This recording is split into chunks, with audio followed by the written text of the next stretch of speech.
Welcome to Journey Through the Gate, your paranormal portal podcast, as we delve into the many questions and wonders brought on by the supernatural experience.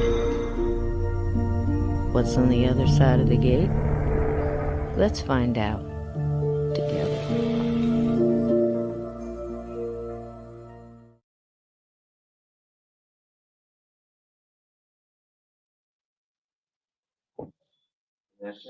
Hi, everybody. How you doing? I got one. Thank you. How you doing? Welcome in, everybody. Thank you, Uncommon Belief, for just handing me that. I appreciate that. Are you kidding me? Hello, Salvador. Hello, hello, hello. How are you? Ted Branson. I see you, Salvador. Did everybody see Salvador? Ted, how are you? What is the report from the brave puppies, Mr. Branson? Tell us. Was there anything scary to report out there tonight? I don't know. I was outside today. I didn't see anything too scary. Hello, Vixen Doe. Welcome, Cassie. Cats on Parade. Hello. I love your name. Can you hear the purring that I have at my feet right now in stereo? Purring in stereo. Hello, hello, hello. Tonight we're going to have some fun. Hello, Big Cole. Welcome, welcome. And, our friend is back. He has been on like a 2-week hiatus. Nothing scary to report. Good, good, good. Glad to hear it. Glad to hear it. And I'm here waiting. You're waiting, Salvador? We won't keep you waiting any longer. Let's bring in this old rattlesnake. What do you think? I think he was here early. Were you here to class early?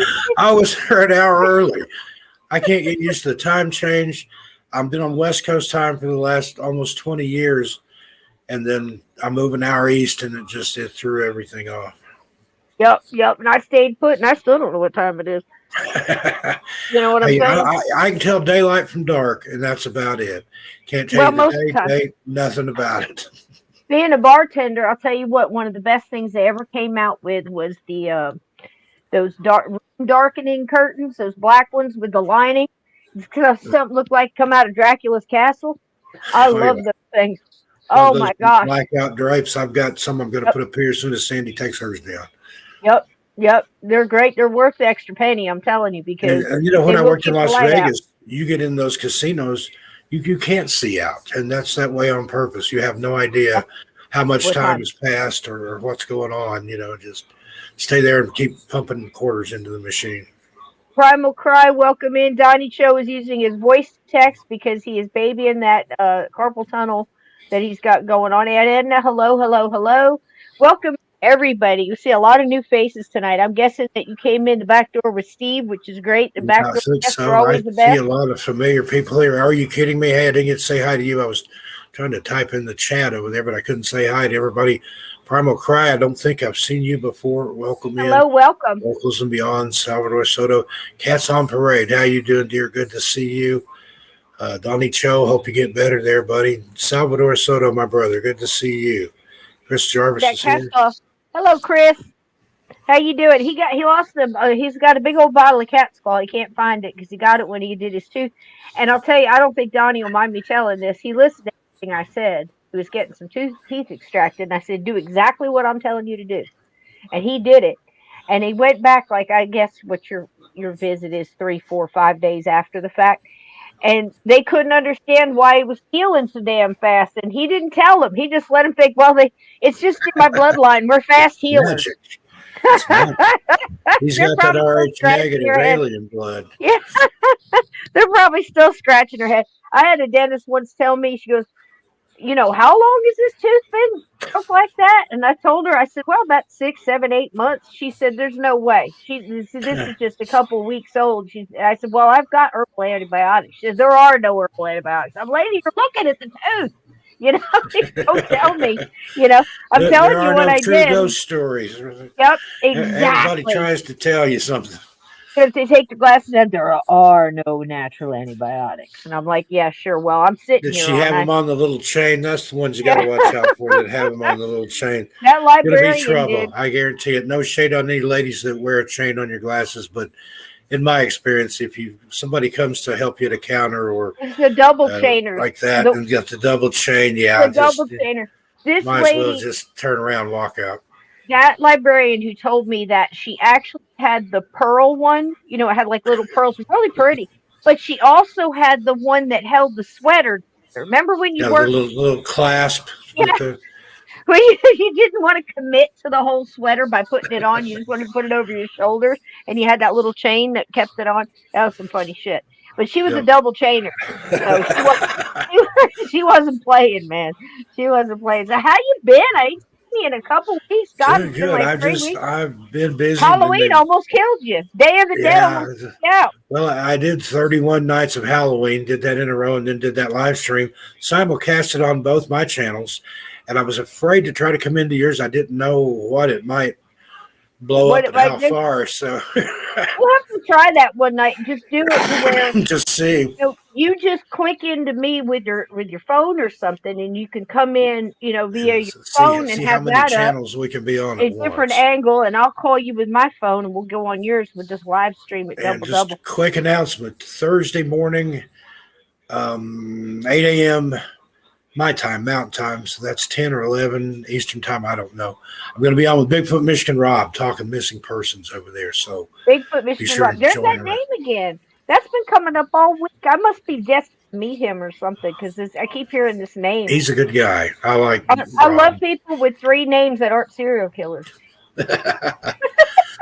Yeah, that's it. Don't give your kids middle names. And Yeah, don't name them yeah, Wayne. yeah. How Lot of about serial that killers last with night? Wayne. Thanks for chat last night. That was a great show with Clyde. I really wanted to take that angle and give the truer story because, yeah, they did bad things, but, and not to, take away from the fact that they did those things, but they certainly weren't bad. Dillinger was And a real I bank robber. still have my doubts about that ambush. Yeah, The cops that were the only survivors are the ones telling the story. They're going to tell whatever they want to tell. Dead men they tell never no gave them. tales. And they So, knew it going in. as And it's been quite attributed honestly, to Churchill, but I don't know who said it, but Victor's right to history. So there you go. But and that, I they mean, didn't the have a way chance. I've seen that car, and I've got a story about the car I'll tell later. at 170 bullets, but then again, I mean, they did shoot 14 people and they weren't going to be taken alive. And I understand, they were just going to put him in a chair anyway, Yeah. and, he would have never dealt with it. But I didn't tell the biggest piece of fact last night. So there's this guy named Frank Crowder, and he was the inmate that was a trust constantly sexually abusing Clyde Barrow and tormenting during the day and telling him what he was going to do to him later. And of course, there was no help he could get. He went to guards, he went to other trustees, he went to all kind of help, and they just said why he was against anybody who was a guard or a lawman because they constantly harassed him, and from his vantage point. But what he did was he set it up with a couple other people that were being abused, and he got a hold of a lead pipe and called that guy into the shower today, and he beat him to death. And I guarantee probably it took about 5 people. But that was his first kill, and I don't blame him. I swear to God, I would have done the same thing, putting in his shoes, because Well, that was and what just really struck me was the self parallels defense. between Clyde and Charles Manson. If you go back and read their stories, Charles Manson was an unwanted child. He was put in reform school where he was abused by the people Yeah. that were supposed to be taking care of him, and Yep. just that's just He setting was the people son up of a for stuff like prostitute, that. wasn't he? Wasn't he Yep. son of a prostitute? Was raised in a Yeah, brothel, basically. he was born no name Maddox. She didn't even give him a name, Give him a and name. Manson was his stepdad. Jeez, But that But was something. That was Clyde's first kill, and another lifer that was already doing life took the blame for that killing and covered it for Clyde. So that's why Bills Clyde is was helping me. so. Oh my goodness, it was so bound together with the other prisoners to do all that to break them out. That's So that's what happened with Clyde. was But look at that pretty Lieutenant baby. Dan. That was Lieutenant Dan there in the Was background. it He came up to say hi. to say He's only hi? got 3 legs. That's how he got that name. Oh, look at this one. Look at this started. That's That's Minnie, right? Minnie? Bittens. Bitten. Oh, I love the. Oh my man. Meow. You got that Yeah, different. she That voice in yeah. her displeasure. She That likes right in the crook low of my arm. cool That's where voice. she sleeps a That lot of times. What a precious baby. She's got that great, like, smoker's voice, like one of those, like an old broad, you know what I mean? Yeah. One of those deep little voices. I don't know where mine is. They'll be back. The basket's empty. They'll come back. I didn't hear the purring, so I knew they weren't down there. And I'll And tell you what, Mulder's somewhere. Oh, he's the over here on the purring on couch. these guys. Oh my gosh. Isn't that wonderful? We're surrounded by Yeah. animals. Love it. Yep. I'm looking forward to Christmas again. Their first Christmas. I bought them an advent calendar today. Yeah, the cat treats behind each date, or Yep. A little cat toy and a cat treat behind each little door. So yeah, that's awesome. I went and got one today. So we're gonna have Christmas here. And this is their first one. I'm thinking about nailing the tree right to the floor. I know that they're going to be helping. Well, put one of those. Have you seen people that do them upside down and hang them from the ceiling? My mama did that in Asbury Park. There was a big place down in Asbury Park in the late 60s that wanted something different. It was a big hotel. And they called her in because she did all the decorating downtown in Asbury Park in the late 60s. Trust me, every window, she did them all. And they came and got her. They said, we want something different in the lobby. She says, well, I can hang it from the ceiling, make it look like a chandelier. And they said, how could you do that? And she said, well, give me two of your guys and a tall ladder and I'll show you. And she did it in the late 60s. Now everybody's doing it. But it was absolutely gorgeous. It was looked like an upside down chandelier. Everything was hanging down, And if they're done right, they look like a chandelier. It's kind of cool. But I'll just wire everything. We're going to have a good old time and nail it to the wall and just a big old cat toy, But tonight we're going to do Dillinger, and to get started, I've got a little right order of a little piece of the museum, Steve, and we're going to tell your story at the end, but it's going to show the alley, I believe, in here where he got shot in front of the theater. And, I have a little pre-show announcement here. My portion of the show tonight is dedicated to my friend who's lurking in the chat named Tiger Lily. She's from Indiana, one of them corn-fed beauties. You know how that is. Oh, my goodness. This one's for you, Tiger Lily. Well, how nice is that? Tiger Lily, that's great. All right. Welcome, Tiger Lily. Well, we'll see which one we've got here. I've lost my order, so we'll just watch which one this is. We'll see what's up. Okay, here we go. It's a short one. I think this is... Okay, I'm going to take that one down and show you that one in a minute because that, our little ghost sighting, that's in the museum. Okay, here we go. Sure was a sharp dresser. All those gangsters were. They knew how to dress. They knew how to look good. Tell you what. 10 men wounded, 7 others robbing banks and police arsenals. Enemy number 1. John Dillinger was the son of the owner of this grocery store in Indianapolis. The man who was to become the most famous outlaw in a time of outlaws was born in this house 31 short years before his violent death. Traumatically, his mother died when he was 3. At school, he became known as a tough and lonely lad, leader of a neighborhood gang he called the Dirty Dozen. Beaten regularly by his God-fearing father, he was reluctant to help on the farm John Wilson Dillinger started in 1920 near the little town of Mooresville. Johnny got into a series of scrapes. He and his gang broke into factories, he dropped out of school, worked at a series of jobs in machine shops, and hung around the pool halls.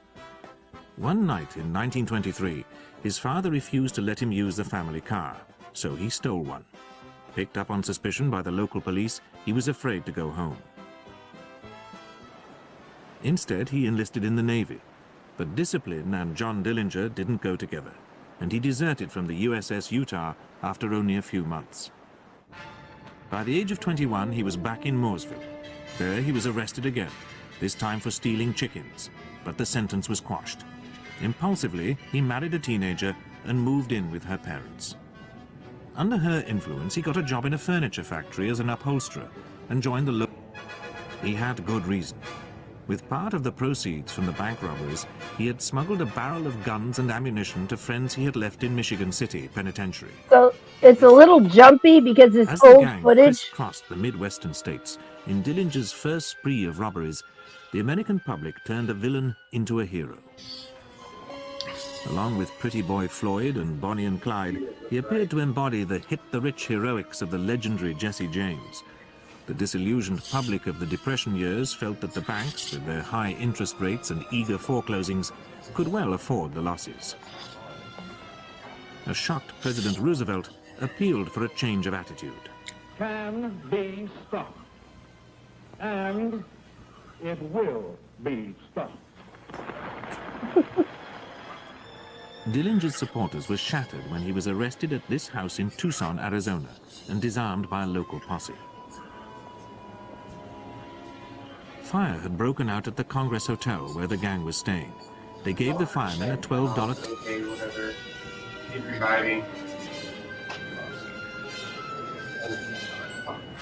What followed was more like a movie premiere than the capture of a real-life killer. Every state where Dillinger's gang committed crimes was anxious to extradite them, and legal battles loomed ahead.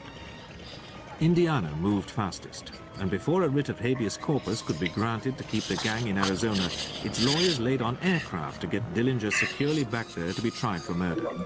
He became one of the first prisoners to be transported by air. To this day, prisoners in the United States are still routinely moved only by rail or road. Waiting across the state line at Crown Point Jail, Indiana, was the Lady Sheriff, Lillian Holly, who was filling in the term of office for her late husband, a sheriff who had been murdered. She and the attorney assigned to prosecute him, Robert Estill, were only too pleased to pose with the world's most celebrated criminal. I wanted to stop here and tell you all something about that. That lady sheriff, again, just said was she was standing in for her husband who held the position, and he had gotten killed. So in certain public offices, it's okay for the spouse to step in and the chair, as it said. And in certain places, believe it or not, they'll do that in the Senate, Congress as well. And so what happened with Dillinger here, this famous picture and the famous footage that you're seeing right now, this is as soon as he got off the plane, which was different. As you heard, they moved him by rail or by bus or by car. Very rarely did they ever do by plane, but Dillinger was the first on a lot of things. Now, what got J. Edgar Hoover, who was brand new as the head of the FBI, he's over there trying, and if you know anything about J. Edgar Hoover, what a laugh this is. He's over there. He's over there trying to put. Now, keep in mind, this. I know what J. Edgar Hoover was really like, but he's over there trying to be the epitome of everything that is good and wholesome and lawful, and Dillinger is the opposite of that. And they're constantly battling in the papers, and Hoover's constantly making these little newsreel clips and radio announcements and things about the FBI is going to, get big, and they're going to, bridge the gap between the counties and the states and the municipalities and everything. And Dillinger gets off the plane, hooks up in this little group with this lady sheriff, and the prosecutor that's going to prosecute him puts his arm around the prosecutor, and with all of his glamour and kind of charismatic way, answers all the questions that all of the reporters have. He gives them lengthy answers. He's not afraid to talk about anything. He's like, why did he do the banks? Again, he was a bank robber that was successful. He was coming out of there thousands, double digits in the thousands, which was huge back then. That's not what Bonnie and Clyde was doing. Bonnie and Clyde were hitting small little banks that were broke, had very little money in them. There wasn't much savings and loan type places. Right. Gas stations, armories, because again, Clyde's motivation wasn't money and to get rich and to be the best bank robber. The thing that motivated him was to get enough weapons and enough ammunition to go into Eastham and break his friends out and just get enough money to get along. Dillinger was making a name for himself. He had a crew. Yeah. He had babyface He Nelson, had psychopath. charisma. I He mean, look at did. him. He's got movie star Yeah, looks there. He could have been a yeah, leading man if he had he his could. teeth fixed. But Absolutely. interesting thing about Hoover and the FBI, Dillinger was instrumental in the start of the FBI. Before it was just the 100%. Bureau of Investigation, Yep. and then with Hoover they put him in there and made it the Federal Bureau of Investigation, Yep. and that was so they could make John Dillinger public enemy #1 and go after him. Yep. And it was all about when Hoover started out. He was real young. He was in his early 20s when he was just starting out with all that. And you see the pictures. I mean, look exactly the same, 50 or 20 years old. I'm lighting all kinds of sage and everything in here. Don't mind me, candles and whatnot. But that was the thing, and it was this constant battle between Hoover and, every time Dillinger get a one up on him. And he really did the job here on this one, because this is the famous footage. This is all the papers were breaking out with everything Dillinger had said, the way he was acting with all the prosecutors. Everybody loved him. Look at the guy in the background. This is some Yeah. cop hanging out there loving every minute of this. Yeah, I want to that's get into the what picture killed with Dillinger It killed because Hoover. even though he's got that, just you got me, but I'm still a rock star bank robber. It absolutely killed him. And so Hoover pulls out, and he's up there. If you know all these old newsreels and listen to Hoover talk and everything, and know that this guy goes, after he gets done with these newsreels, goes in his office, locks the door, puts on a dress, and dances around like a flute, nutcase, and is the biggest blackmailer, crooked as all get out. I mean, he blackmailed everybody. He had hired hookers to honeypot these, honeypot crooks and organized crime people and political people, the Kennedys, everybody. He had a file on everybody, and he blackmailed it, and he would do anything to anybody for any reason just to get another hit for the FBI. And the thing is he put Melvin Purvis, and you're going to see his picture coming up here, in charge of getting Dillinger. And Melvin Purvis did everything, put him up there. They really he was out in all the stuff. Gosh, he was on cereal boxes. He had his own fingerprint kit, the G-Man fingerprint kit for Christmas, and all this different stuff. And Melvin Purvis couldn't catch Dillinger if he was standing in front of him, if they were locked in an elevator together. I mean, That's true. he couldn't catch him. He couldn't do nothing, and it just pissed off J. Edgar Hoover like to no end. Isn't it true, Steve? Absolutely. It was something else, man. It's funny to watch. The thorn in Hoover's paw was Dillinger.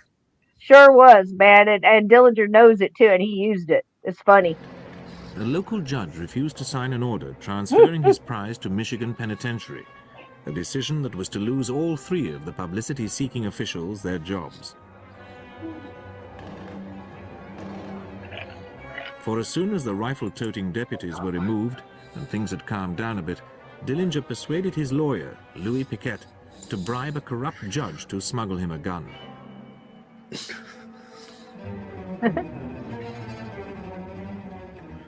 Later, Dillinger claimed that he had fashioned a replica gun out of wood and finished it off with boot polish. He broke out of so many places. On March the 3rd, 1934, at 8:30 in the morning, Dillinger stuck his gun, real or replica, into the ribs of a guard.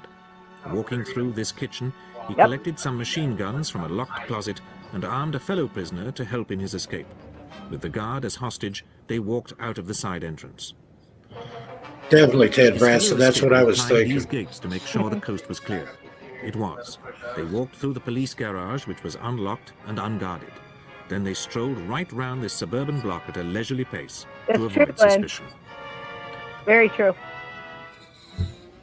A special agent must be a good marksman and have the courage to shoot it out with the most venomous of public enemies.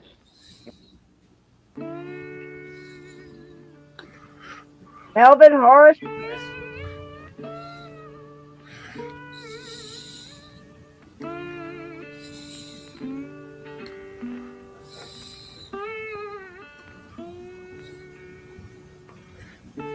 Another one turned in by a friend he helped. Makes me sick. Makes me sick. I hate disloyalty.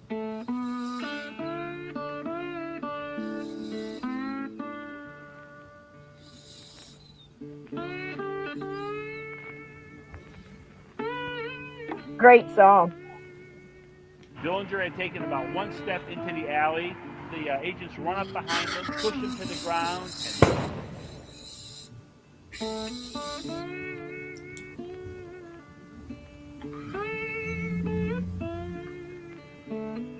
and people recognized who he was. They run up and dip in their handkerchiefs and stuff in his blood to get a souvenir. Horrible. Yep. Ladies dip the hems of their dresses in the blood just to get a souvenir. And I just don't get that. There's the alley right now as it looks today, to this day. Blue ghostly shadow, and Steve's going to tell you more about this, is seen running into the alley. A blue hue ghost. Yeah, and there's even a story that it wasn't even Dillinger, that it was a lookalike that got set up, and they took him down just to keep from embarrassing Purvis and Hoover and the FBI. They couldn't catch Dillinger, so they faked it and killed an innocent man that had been set up as a patsy. It could be. Who knows? I see enough. Now, this is the second gun I've seen that's supposed to be the gun. Now, that's the basket that they carried his body out in, and these are the trousers he was wearing. It's a sharp little dresser. And that was the money he had in his pocket. I don't know why that's always so interesting. Okay, now here's my little ghost thing. I've got this running a couple times, but that's Dillinger's desk. And one night, the camera caught this ghostly, see that, something moving around the desk there. And it goes back and it goes real slow. And I think it would probably be a better picture if they got something. You can see a little better there. It's kind of like leaning over it. You can almost see his head. And he walks this way. Now, they're saying they think that's Dillinger. Again, I'd have to have more, proof that it was something. Clearly some kind of an anomaly in the film.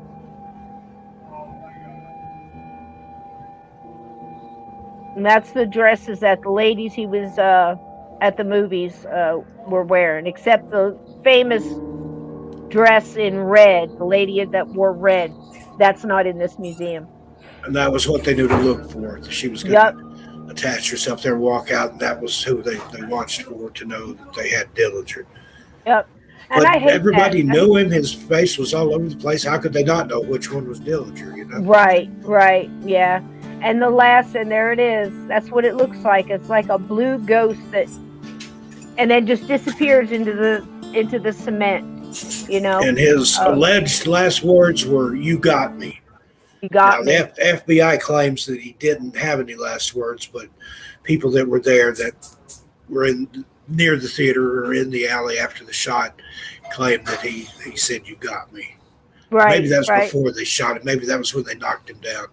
But either way, that's supposedly his last words. Yeah, and I heard that too. That it might not have even been him, but whoever it was that got shot, they're convinced that ghost is whoever they shot that day, because the way he does it, the ghost starts like it comes from the front of the door where the theater is still there, comes out of the theater, stops a moment, and then turns and runs just like he did, because he came out and there was like 21 feds around him, and he noticed it, and he took off to run down the alley. If they did set up somebody that didn't know they were going to kill him, that might have been why he ran. I don't think Dillinger would have ran. Dillinger would have pulled it together. That's another thing. We won't go there, but there's some other rumors about Dillinger that are very interesting.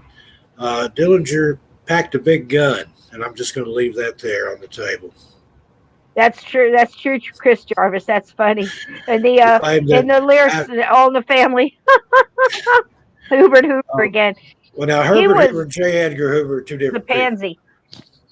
People. I often find people like that are trying to hide that they're, feminine, or that they're cross-dressing, or whatever their issue might be. It might not be an issue. What I'm saying is that people that are like that are usually so dead set against somebody who is like that, because they're trying to kill whatever it is that's bothering them. And I'm wondering if Hoover wasn't that for that reason. I mean, he was such a it behind closed doors. He really was. I mean, LBJ was his best buddy. He lived next door to LBJ for the longest time. They were in all kind of cahoots together. When I start doing JFK, you're going to hear all about that. I promise you. And the dirty, low down ways he would go about doing things, and he'd screw his own mother if it meant he'd get a headline. I mean, he was horrible.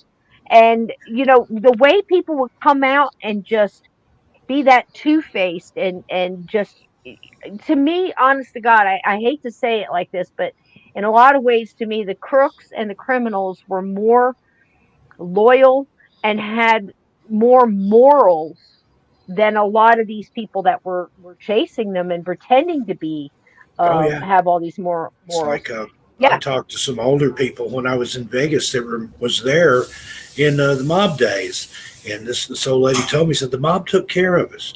She said, that Christmas time, truck would pull up out in front of the house. They bring a bunch of toys in, give them to your kids. The corporations didn't care about you, but unless you crossed them, the mob only killed each other. yeah, yeah. I mean, And I said, yeah, I mean, it's not right for, Bonnie and Clyde to do the things they did and kill these people. I mean, that the grapevine thing where that those two young officers got killed. I mean, all of it just tears me up because these people are just showing up to do their job. but that car, Yeah, if you ever get the chance, go see that car. I've seen it when I lived in Las yeah, Vegas. It's out at, I think Whiskey Pete's is the name of the place. It's yeah. Prim Valley Resort and Casino. It's about 40 minutes south of Las Vegas in Prim, Nevada. And they've got the car there. They've got some other stuff. They've got a car that's supposedly belonged to Dutch Schultz too. But I've heard that one, it was one of his cars, but they shot it up just to make it look good. But that is the Bonnie and Clyde death car there. And there's just such a sorrow, there's such a pall that hangs over that. And I talked to some of the cocktail waitresses there, and they said there's all kinds of stuff that happens around that car, near that car. They've seen people in it. And I remember, it's in glass. It's encased in glass. Yeah. And one girl was closing up her part of whatever she had one night, the bar or whatever. I don't think anything closes out there, but the end of her shift. And she said it looked like there were people laying in the front seat of that car. Absolutely. Just bodies, and then it was gone. They've heard soft crying coming from the area around the car. I couldn't imagine it not being haunted. I can't imagine that more people haven't gone to it because I definitely, sit outside and try to talk to them. I'm hoping that they're not stuck there. I have no doubt that, I know it's been, what, 9 or more, but I don't think they have. I think they're together. I hope they're together. Can you imagine if they were in that situation where they couldn't tell the other one was there? It all depends on how they went out, on what keel they went out on. But I don't think, I think Bonnie could cross easy, but I don't think she'd cross without him. She wouldn't go without him. No, and I don't think that he would. I mean, he'd have to have a lot of conversation and therapy and assistance from the other side to do it, I think. Because that was really broken. Everything had let him down. Every bit of authority, everything except his mama. She's stuck with him. But that makes me sad, Steve. And when I saw that car, it's if just, there was anything, I mean, I've seen that other too. death cars and stuff. I've seen part of Jane Mansfield's wreck. I've seen Beaver Pusser's death car, the walking tall guy and stuff. Oh yeah. But it didn't affect me the way the Bonnie and Clyde death car did. Now I haven't seen it yet, but my daughter, she's been to Las Vegas since I've left. She went to Zach Bagan's Haunted Museum, and he's got Dr. Kevorkian's van in there. And she said when she walked in the room where that thing was, she said she got physically ill. She had to turn around and walk out. And again, those people, that was assisted. Those people were ready to go and wanted to go, but still there's just something there. That energy. That energy, that's a lot of sickness gathered in one spot, even though those people were probably ready to go and had their own, their business in order, basically. But there's still all that sickness and so that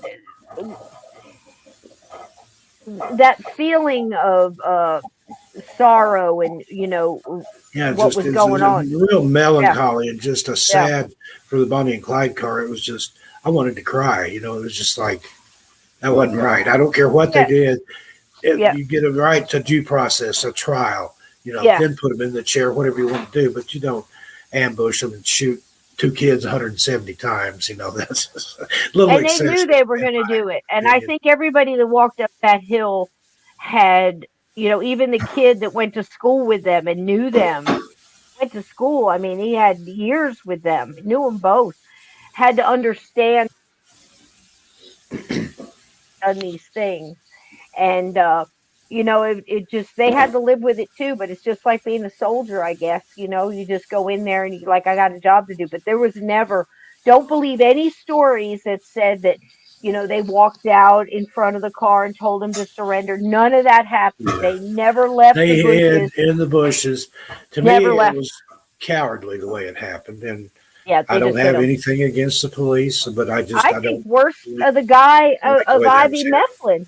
And I understand a father trying to help their kid, but to betray somebody who got your business started, bought you a truck, did everything that they said they were going to do, then to just coldly turn on them like that, I can't imagine doing it. I mean, I often think of what I would do in a position like that. Okay, somebody shows up and the person you're best friends with or talking to or loyal to, whatever the person No, is, and they're telling you, if you don't do this, we're going to do this to you. Do it, because I'm not turning on my person. And if you give me 5 minutes, tell that person doing what you were doing, because yeah, I wouldn't be able to live with myself. don't you know drop a dime on your friends. You don't do no, that. I couldn't do it. I couldn't be this undercover person that goes in. I saw a movie once, and I think it was Charlie Sheen, or it might have been Emilio. No, I think it was Charlie. He was probably going crazy, but we didn't hear about it yet. But he did this undercover thing where he was a cop, supposed to be a true story, where he went behind the scenes in a bike gang. Now, again, say what you want about bike gangs. Please explain it to me. I was married to a pagan. So the thing is if you don't know what a pagan is, they're like second. So basically, you you can't do that. You can't go in and pretend you're somebody else, get everybody's trust and everybody's, you're doing things with these people, you're having these moments and this bonding, and then all of a sudden you flip. I couldn't do it. I And wouldn't put then myself you in a have position. that pattern like Bonnie and Clyde that kind of repeats. I mean, you've got that movie Natural Born Killers, but that's just a movie. But then you had people like Charles Starkweather and his girlfriend, 14-year-old Carol Ann Fugate. That was in 1958. They went on a killing spree in Nebraska. The movie In Cold Blood is based Yeah, on, or was no, it not In okay? Cold Blood, Badlands. Badlands, In Cold yeah. Blood was something. Cold Blood gave me the creeps, and I don't know what it was about it. I mean, I think it was just that, basically in Cold Blood, the whole family situation and everything that happened there. But I think the whole thing, the way Truman Capote went about writing that was creepy too. And a Yeah, lot of authors will he will was say that supposed they to were be just, something was interested weird. in, and one of the guys there, the Something was weird. one that killed the Clutter family. I can't remember their names, but yeah, Badlands is the movie with Sissy Spacek and Emilio Esteban's dad. And Edna, that sounds so familiar to me, but I'm not 100% sure. I never, guys, I only heard the stories because by the time I married him, he was out, and that Cisco, I doesn't got to step happen away often. for a minute. I'll be Go right ahead, back. go ahead, honey. But yeah, I mean, I heard a lot of stories, nothing that I shouldn't have heard, if you know what I mean. But gosh, that sounds familiar, but I can't tell whether that was military because I know a couple of people named Preacher, but I think the one I'm thinking of was more military. Uh, Yeah, he was enthralled, Amy. There was definitely something weird, but I'm not just talking about that. I'm talking about the way he went about it was kind of creepy and eerie, and I had heard about that even before they did Capote, the movie and In Cold Blood and all that kind of stuff. I just think it was weird. And at the same time, his best friend, I forget her name, but she wrote To Kill a Mockingbird. Who knows her name? I can put it up here. Um, Beyond the Law. Was that it? Beyond the Law Uncommon? Yeah, I mean, to me, he was worse than the people he was putting in jail because he's doing this. He's sitting there and he's breaking bread with these people and sharing whiskey and, trying to stay on the outskirts of it and don't do any drugs and don't do this. Of course, he got all caught up because that's near impossible to do. Um, but yeah, different. He was a pagan. Uh, it sounds familiar. And, unfortunately, my ex has passed. So I can't ask him, but man, that sounds so familiar, and it was going back in the early 70s, throughout the 70s. He was in, um, yeah, for like 11 years, something like that. Yeah. But that's it, Glenn. It's racking my brain. Harper Lee, thank you. Yes, Harper Lee. Boy, I would have never got that one, Glenn. Thank you. Harper Lee, that's it. And the thing is Harper Lee was getting all this attention from Kill a Mockingbird, and they were going to do just talking about making the movie and stuff, which was a fantastic movie. If you've never seen it, please do and watch it with the kids. Great movie. Yep, that was the first Boo Radley. Oh, as soon as I go to think, I can't think of the actor. Cameron Clift, I think, was it, or no? No, it was no. Oh, look. Apocalypse Now. Oh gee, he played Boo Radley. Was his first TV movie appearance. Yep. All right, help me out here. Robert Duvall. Robert Duvall. Boo Radley. He didn't have any words. I don't think he had any words, but it's so much character acting with his face and his body movements and everything else. It was something else. Dub. Yeah. Gosh, that was good. Yep, Duvall. Yep. Robert Duvall. That was something. But if you haven't watched the movie or, read the book to a kid, because to me, when I saw that as a kid, that told me everything I needed to know about racism.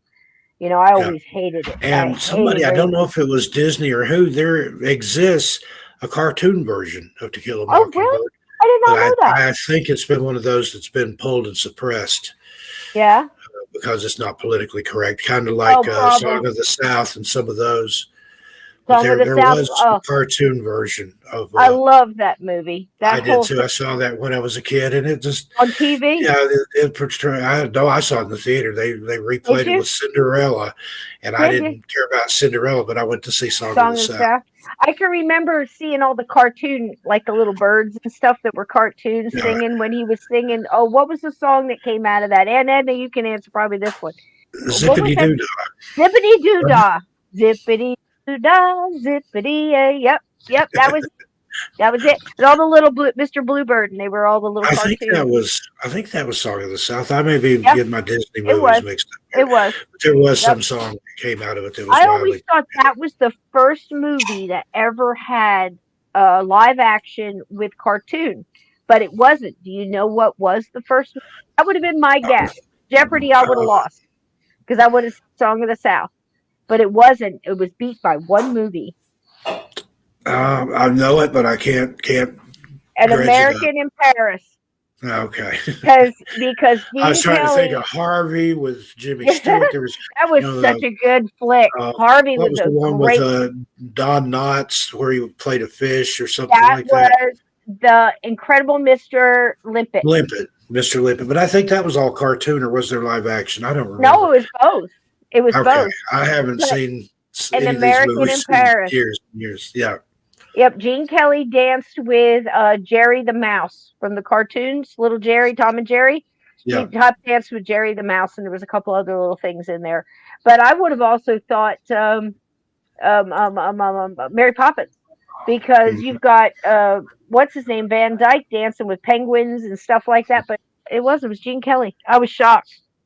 Yep, there you go. I would have missed that one on Jeopardy too. Yes, thank you. Thumbs up, please. Thumbs up, share it. Comment. Thank you guys for all the wonderful comments on last night's show. Everybody enjoyed the Bonnie and Clyde stuff. And like I said, the important thing to me is just to get the lies.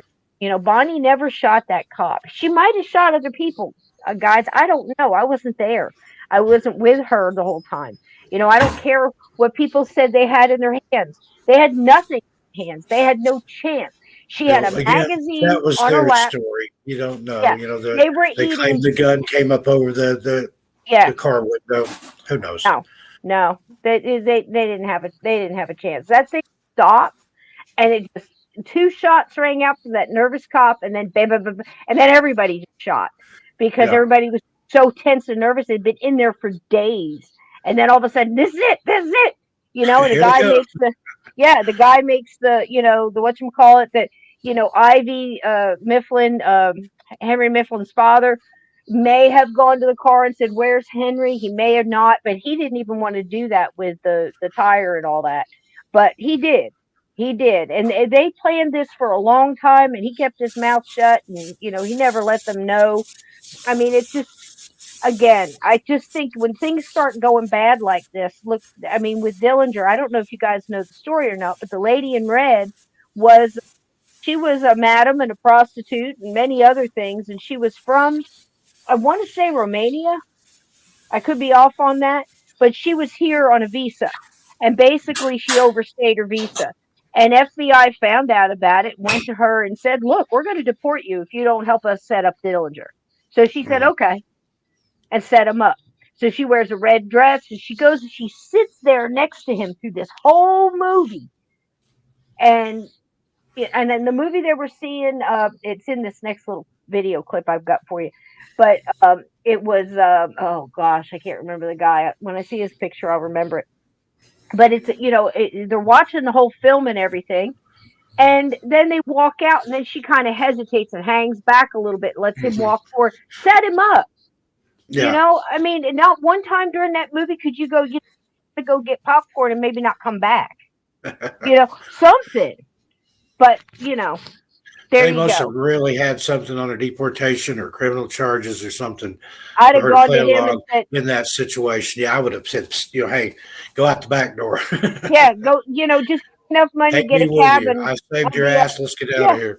I'll go up to, Northern California somewhere and go live in the redwoods or something. I mean, there's always something else you can do. Song of the South came out in 46, American in Paris 51. You were right the first time, says maybe I was. I thought I thought it was Song of the South, but then somebody told me I was wrong. So maybe I've been right all along. There we go. 46 and 41. Well, 46 definitely beats 51. So maybe I should just stick to my guns, like Dillinger. But Yeah. yeah, We were I talking mean, about I don't. Yeah, Dillinger's gun. When they had him in the morgue, they said that there were ladies that would come to the morgue and wanted to see the body to see if the rumors about him were true. true. Yeah, and And and apparently they that's were. I don't like this shit where like last night we were talking about it, how when they opened up the car, they took everything out. They took Bonnie's ring. And Now well, that's yeah, the gone to her personal family. effects that should have gone to the family. Yeah, But again, those are the guns that the cops said they found in the car. Did they? Who knows? no, Cops that's true. carry Good point. guns. They could. Good point. Let's put these in there, and this will make our story look even better. Look, they had what was they called it? A young arsenal in the back of the car. So, but to have, on top of that, these guys, I realize they want to get pictures. Now, this is something that came back from, if you remember, like back in the cowboy days when they used to shoot somebody, they would stand them up in their coffins on the porch of the jailhouse or whatever. People come by and see them.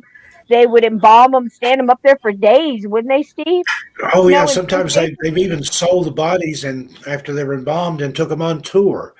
And there was a fun house in somewhere in California, Venice Beach, I think, where they thought was a prop in this fun house. It turned out it really was one of those old West gunfighters. Yeah. There was a real skeleton in there. I mean, how? And they found the tickets where people had paid like $0.25 to view the body back when it toured around, because that was supposed to be good luck to put your ticket in the corpse's mouth, apparently. You got the corpses are filled with all these tickets in their mouth. Can you imagine? And what goes through your mind? To me, now look, this is how I think. I'm watching how Dillinger, and again, I'm not condoning what he did. He killed 10 men, or the only one I know of is he shot a sheriff, but his gang shot 10. Okay, Yeah. so you look at him and you'd ask him, all right, you could go to jail tonight for a year, or you could turn in your friend. Dillinger, Yeah. without blinking, would have said, I'm going to jail for a year. But the cops and the townspeople and the families and things think nothing of turning against them. And then once they're dead, they take death masks of them, they stand them up, they parade them around. Listen, last night I could have showed you a lot of pictures. I could have showed you pictures of Bonnie in her coffin.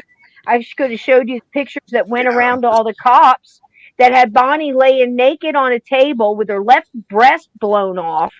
I've seen and her those other pictures. breast sticking out. Yeah, horrible. Those are horrible.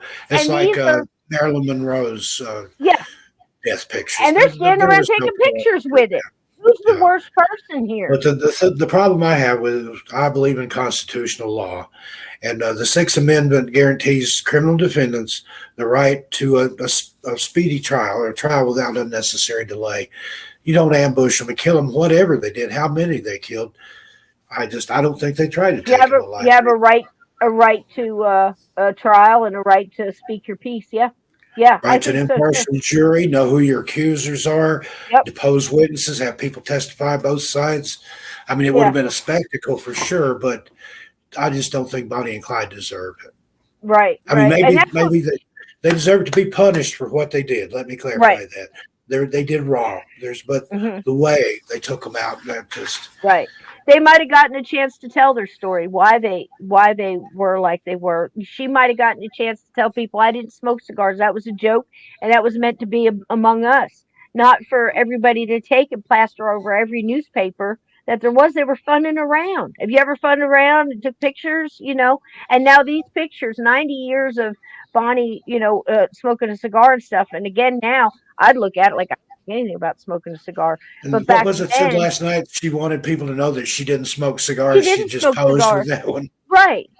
But they were up cigar butts and saying, oh, they had little teeth marks. Bonnie was here, and again, not true. So that's what I'm saying is, like, where does the moral compass break? If you've got people that won't do certain things, and then other people who think nothing of it, and standing behind a badge or standing behind, what's right and moral, like Hoover, when Hoover would have, I'm here to tell you, he would have think nothing about grabbing one of your youngins. Hoover was an ugly person. He was. People don't realize, the whole FBI and that whole thing. It was just his corruption. Yeah. Just a snake's nest. Yep. 100% true. And that's the important thing to look at here. Last night I thought it was real important. I was really interested in what Blue had to say, and I know he left early because he went kind of late last night. But I said, this is an opportunity to look at this kid who was 17 stealing turkeys. Here's Dillinger, same thing. Now, sad when you think about it, because last night, Steve, I don't know if you caught any of that with that Stanley guy, because I know you would love that character, because here he is out in the middle of Midwest nowhere. Whole, kind of P.T. Barnum thing going on. Come and see. This is, he was just all wound up about it. And you know who reminded me a lot of is the Wild West show that would go around. Yeah, and to me, that was so sad. Calamity Jane. And all God. Their trick shooting, or not Calamity Jane, Annie Oakley. Annie Oakley. Yep. And they'd go all around too. And to me, that was kind of sad, because it was almost like one of these old Russian circuses you see, where everybody's stuff is all torn up and the animals look sad and the people are just going through the motions. You go, my God, what a hard life they must have. Maybe I don't know if it's real or not, but I've seen a picture that purportedly is talking about Hoover in a dress. He's wearing a dress, high heels, like a Sunday go to meeting hat, and carrying a little purse. Now again, it looks authentic, but who knows? LBJ, he used to chase him around the office and tease him and go to grab his cash and prizes. And he'd take all Jumbo out. I don't know if you ever heard about LBJ running around the White House. He's in the middle of the night. As Dillinger. Yep, he's running. Yeah, he's a huge. Yeah, big. That's one thing he had going for him, I guess, is Jumbo. But he would run around the White House naked 2-3 o'clock in the morning, yelling racial slurs to all the help. And you know which one I'm talking about. And awful, awful, awful things he would do to his Secret Service and stuff like that. He would make the Secret Service swim with him naked and make fun of their appendages, and just degrade the end. And then why anybody would put up with his nonsense, I don't know. But he was best friends with Hoover, and if you don't believe me, you go look at it and look it up. They were neighbors for years. And they were in cahoots long before LBJ ever got involved with JFK. I'll tell you that right now. And he was there for the whole thing. We'll get into that. But, that just gets me because, again, the more I did people, there were some real psychopaths. Like Babyface Nelson was an absolute psychopath. He liked killing people. That was his thing. He would just shoot anything that moved. Whereas Dillinger, he would shoot you if he didn't have another chance. Clyde was very similar to Dillinger in that, and he would go through great pains not to kill people and take them away and they say kidnap, which it is, but he'd put them in the car, get in the car, I don't want to kill you, get in the car, miles down the road, leave you off, give you bus fare, and then we'll be gone. And that's what he would do, whereas Babyface Nelson would just shoot you. So, I mean, there's definitely a difference in these people. I don't think we can lump them all in one thing. Yes, they were criminals, but hell, I stole Snickers once. I remember when I stole a blue eyeshadow from the two guys in Neptune. I shook all the way home, and I'll never forget it. It was this tropical fish blue eyeshadow. I don't even know why I wanted it. Yeah, he was a trip in. And the things that you do, and then you have this conscience about it. I just don't know how people could do this to other people and live with it. I talk to soldiers all the time. And you can imagine the conversations I've had, and I've had to tell living and dead, and had to tell them, look, you were a soldier, you were saving the person next to you, you were doing your duty, you had to do this, you were doing the. This is different. These are things that people voluntarily, for whatever reason, made choices to do. And that's both sides. That's the law. Because you have a badge doesn't mean everything you do is right, And I do realize you're up against the wall. That's how I got out of jury duty one time. They took me to interview me, and I said, do you think, I said, he's guilty. Of course he's guilty. And they're like, I said, cops don't make mistakes. If the cops arrest him, of course he's guilty. There's no question. Right? And I was the first, they get so many that they can excuse. I was the first one excused. I just didn't want to go to jury duty. Yeah, I get it. Absolutely get it. Yep. Baby. Yeah, I'll tell you what, they're lucky they didn't pick me for jury duty on some. Remember the advice we were giving Shannon for when she got picked for jury duty? You were saying, yell out Skittles every few seconds. Skittles. Just pretend you have like candy Tourette's. Snickers. They won't know what to do with you. That's funny that you were thinking of that, because you know what I was thinking about today with Tourette's. I was watching this one show. This is gonna be good. Yeah, I was watching this one show, and there was this guy, and it was kind of like, I couldn't tell whether it was a parody or if he was serious. It was one of those ghost shows where I was like, this is a parody, right? He's not serious. But I think he was serious. That's why I hung in there so long, and I'm watching him move around and stuff, and I'm thinking he's got this gadget. Again, I'm not a techie, so I don't know the names for these gadgets, but he's got it. He's got an app, and it's up to his phone, and he's got this little pod out there, and he says, well, it picks up vibrations out of the air, so when they want to speak, it goes in that pod, and it comes through my phone, and it tells me what the ghost wants to say. And I'm like, what? Okay, fine. And he's listening to all this, and it's saying weird stuff like swing set and just weird stuff, orange juice. I mean, shit that has nothing to do with anything, right? And he's just getting real serious about it. He's like, did you hear that? It said orange juice. And the other one in the room, so do you think he's thirsty? And I'm thinking, maybe it's what was that? What was that? What was it? Nanette Fabre used to do those damn orange juice commercials. What was her name? I can't remember. Anita Bryant. Yeah, Anita Bryant. I'm thinking maybe it's Anita Bryant. But he's going through all these things and saying all these words, and I'm thinking, what if you get a ghost that's got Tourette's? Wouldn't that get some interesting EVPs? Now, Michael, and it's just saying shit. Laciana, he's got some that I believe those guys had Tourette's from some of the ones he cut there at Brushy Mountain State Penitentiary in Tennessee. Yeah. That man has some of the best EVPs I've ever had. I know. I love Mike. I love him so much. He has the best hugs, too. He really is. He's a great hugger. But, yeah. I mean, what if you got just somebody? I just don't understand why people put so much in that, we've got this EVP of this, whatever, orange juice, whatever. And you're trying to base this whole story on orange juice. I just don't get that. And it's nonsense. Like he's in the Wind of the Willows or something, where these little creatures had to run by these other creatures that were trying to catch them. So what they did, they ran by and they just yelled crazy stuff like applesauce, and the things that were waiting to catch them were so shocked by what applesauce? What are they talking about? They just let them get away. They were dumbfounded. I'm gonna do it. I was saying, if you can't dazzle them with wit, baffle them with bullshit. I'm gonna do it. Absolutely. And I just don't understand why people don't realize that when you're a ghost, you still have your human qualities and whatever mindset you're in, and then you've got to wonder how that's scrambled by the events that happened to the person, the events that were on this person's mind, you're not just the frame of mind they were in, but the events that were on their mind. What were they doing? Because you've got these ghosts that I got to get to the grocery store. I got to pick up the prescription. I got to pick up and then get in a car accident and think, just got to get the prescription. Maybe they're on that loop still.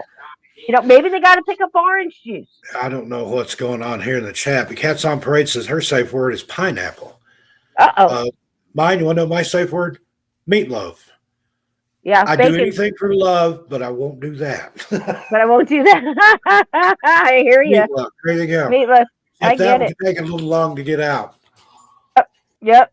There you go. We'll do that. We'll do that. Nope. Yep. But yeah, I don't know what you would do with the ghost with Tourette's. And I think about that. I guess I think about this stuff too much, but I also think about when people go in, investigate an insane asylum that's been abandoned. First of all, why do we have so many abandoned insane asylums? That's because there's plenty of people. Because they're all out on the streets wanting to get in. I don't understand why we've got people that need in the building and empty buildings. We get that shit out somehow, because there's plenty, of business available. But we're going into these empty insane asylums and we're taking EVPs and we're sitting there and they're saying applesauce.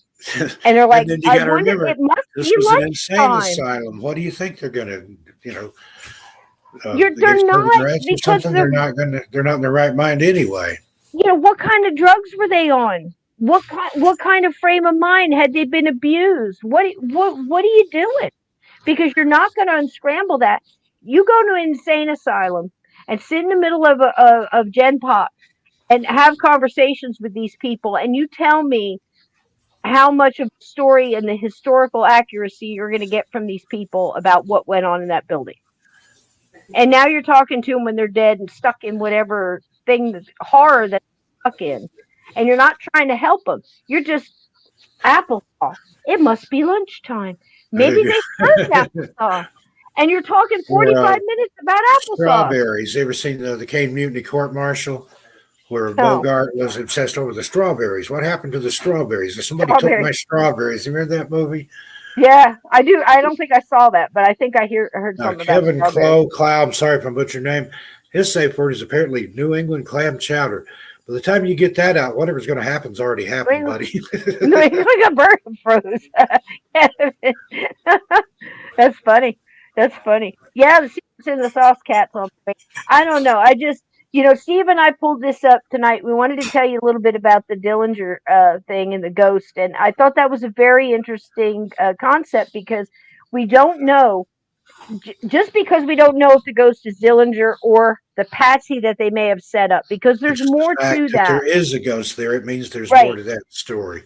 Right, and there is, because there was two relatives just in 2020. They got shot down, but they've been, hey Davey, how you doing? Arr, pass the rum, and oh yeah, where's all the rum? So they were going to exhume the body to test the DNA to make sure it was Dillinger, because they were saying it wasn't Dillinger in that grave either. But they finally got shut down in 2020. It wasn't him. Yeah. And when I go to Indiana to visit Tiger Lily, that's one of the places I want to visit. It's Dillinger's grave.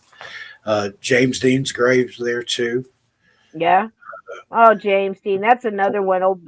We need to cover him one night. That was another tragic figure. We certainly will. This is another look at that ghost. I just pulled up another little video so you can see it. Can you see? I can almost see a white shirt and black pants myself. Yeah, that's what I see. It looks like he's either trying to get in it or something. I don't know. I can't see enough of it to really tell. But tell you what, I've been pulling that thing apart, looking for hidden drawers and stuff. I wonder if there's something in there that he's not still looking for. I mean, if it is Dillinger, I think when people gun taped under the drawer. It could be anything. But, that's the thing that gets me, too, is when people just jump to conclusions. Like, oh, this must be so-and-so in the house. No, you're not even halfway doing your job if you're a paranormal investigator and you're doing that, You don't know what it is. And we can't say that this is Dillinger just because it was Dillinger's desk. It could have been, the maid who dusted the desk. It could be just some other ghost that's going, what's this desk doing here? It could be anything.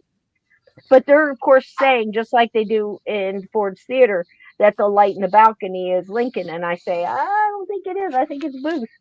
But that was my thing. And why would you just she missed the rest of the play. Yeah. Why would you just jump to conclusions like that? But there is another joke. Other than that, Ms. Lincoln, did you enjoy the play? How was the play? And the funny part about that, too, is he was supposed to go. This is just some pictures. I wanted to show you real quick here. Hang on. Let me get this back. Why does it keep bumping off? This is his wife. And he was a little bit of a flicker, but not as much as some of these other guys. That's his wife right there. And she is, her mama was a full-blooded. How about that, Aunt Edna? Is she pretty? But she actually. I love the way they dressed back then. I know, me too. Me too. I couldn't keep up with it you today. Didn't go outside without a hat on. You weren't dressed if you didn't have your hat on. I never got into that. I was jeans and t-shirt girl from back in. I had several jobs where I had to those old dress. movies though, where they go in on the guy, and the cops pull their guns. The G-men, get your hat. We're going downtown. I don't have a hat. You can't go downtown if you don't have a hat. But she absolutely was very much, isn't she? And Salvador, she is beautiful lady. And she kept it like a housewife. They said that she was very, very much not involved in crime. She only drove the getaway car once. She wasn't involved in any of the killings. And one of the little stories I like about her is she was up there in one of the hotels. Now these guys did get together and go celebrate for a weekend at Daytona Beach or something like that, which is not what Clyde and Bonnie that sounds like a plot for a situation comedy. My husband, the bank robber. She's home cooking and cleaning. He comes in. Well, John, how many banks did you rob today? Yeah, that's the kind of thing I'm thinking about. Here he is. He took great care of her. Yeah, she just did her thing and he did his thing. And cleaned and did her stuff. That's what he does. That's his job. Said that she used to, he'd get back home and want to talk about the newest Electrolux vacuum cleaner that came out. He'd go buy it for her, and she just kept the house and just waited for him to come back. And then they'd move. They'd go to another state. She'd pack up and go. She was just really, for back in those days, she was something else. But the story I like about her is she kind of had she was very Donna Reed-ish looking. Yeah. But she went to the door and some G-men, because that's what they started calling him back then. They had to give him a cool name to make the FBI more, famous. And they really worked on their character, trust me. Boy, fallen far like away you said, from the they hog, came out haven't they? with stories. Their radio Yep. Adventures of the G-Men and Yes. pulp novels and toys and Yep. things like that. That was just to Fingerprint kit. bring it up in the public eye. Like Yep. make it everybody accept it and love the G-Men. That's so true. That's exactly that. Was all Hoover. That was all he. That's And then he pushed Melvin Purvis, and then he wanted to pull Melvin Purvis back because Melvin Purvis was getting more famous than he was, and I think there was a lot of jealousy there. But there was also a lot of animosity because Melvin Purvis couldn't catch Dillinger. He couldn't do. And that made Hoover look bad. I'm going to put my best man on the job, and we'll bring Dillinger in. And then Melvin Purvis is like, "Uh-oh." I'm sorry. I know it sounds like rooting for the bad guy, but there's I'm another sorry. sitcom for you. The Wacky G-Man or whatever. I think Dillinger just had more of an honest personality than Hoover did. I mean, at least these guys were who they were. They didn't put any, they didn't put any and again, airs on. They were kind who they of were. what you had with Bonnie and Clyde. They were real people, and people liked him.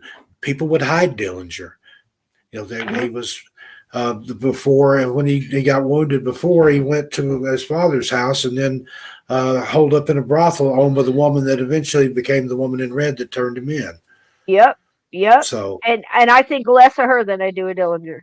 And I don't know why I feel that way. I just do. And I'm not going to lie to you guys and say, oh, he was this and this and what this and they did right. No, I don't think 21 FBI guys had to go through a hooker and set the guy up and sat outside and waited to watch a movie and then gunned him to death.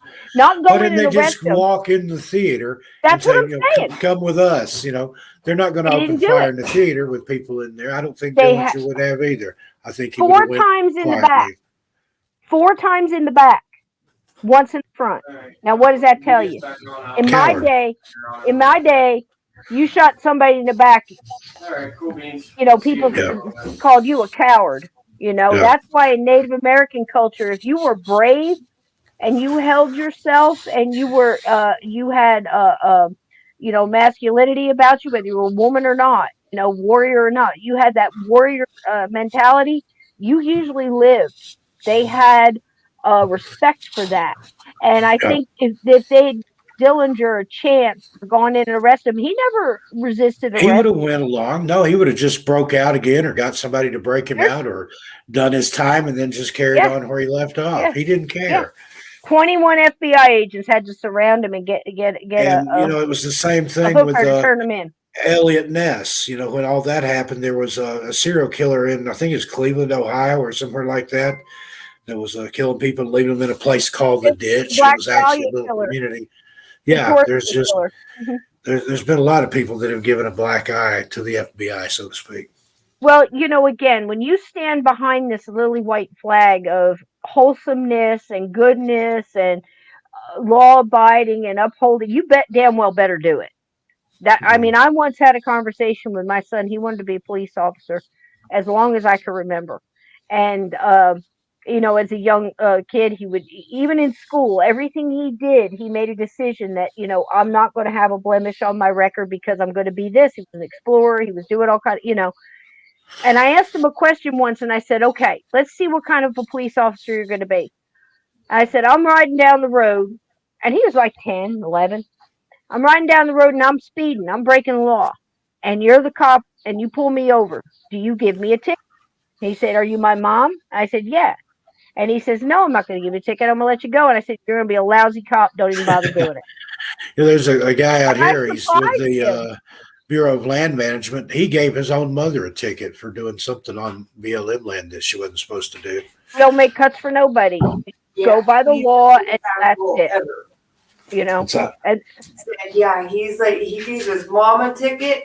He gave his sister a ticket. Gave his mom a ticket, his sister a ticket. And he wrote the entire family a warning letter and mailed it to them for cutting trees on their own property. I don't know if you could hear all that or not, but wrote him a warning letter for cutting trees on their own property.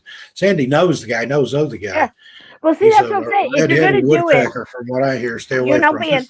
You don't be an asshole about it. Like you're not a bully, but you do the right thing or you don't do it, And I think in a lot of these cases, some of these criminals, some, not all, some were just batshit crazy, but you Well, know, they say there is they no had honor better among morals. thieves, but there really Yeah, is. there They is. have there's a code that they live by.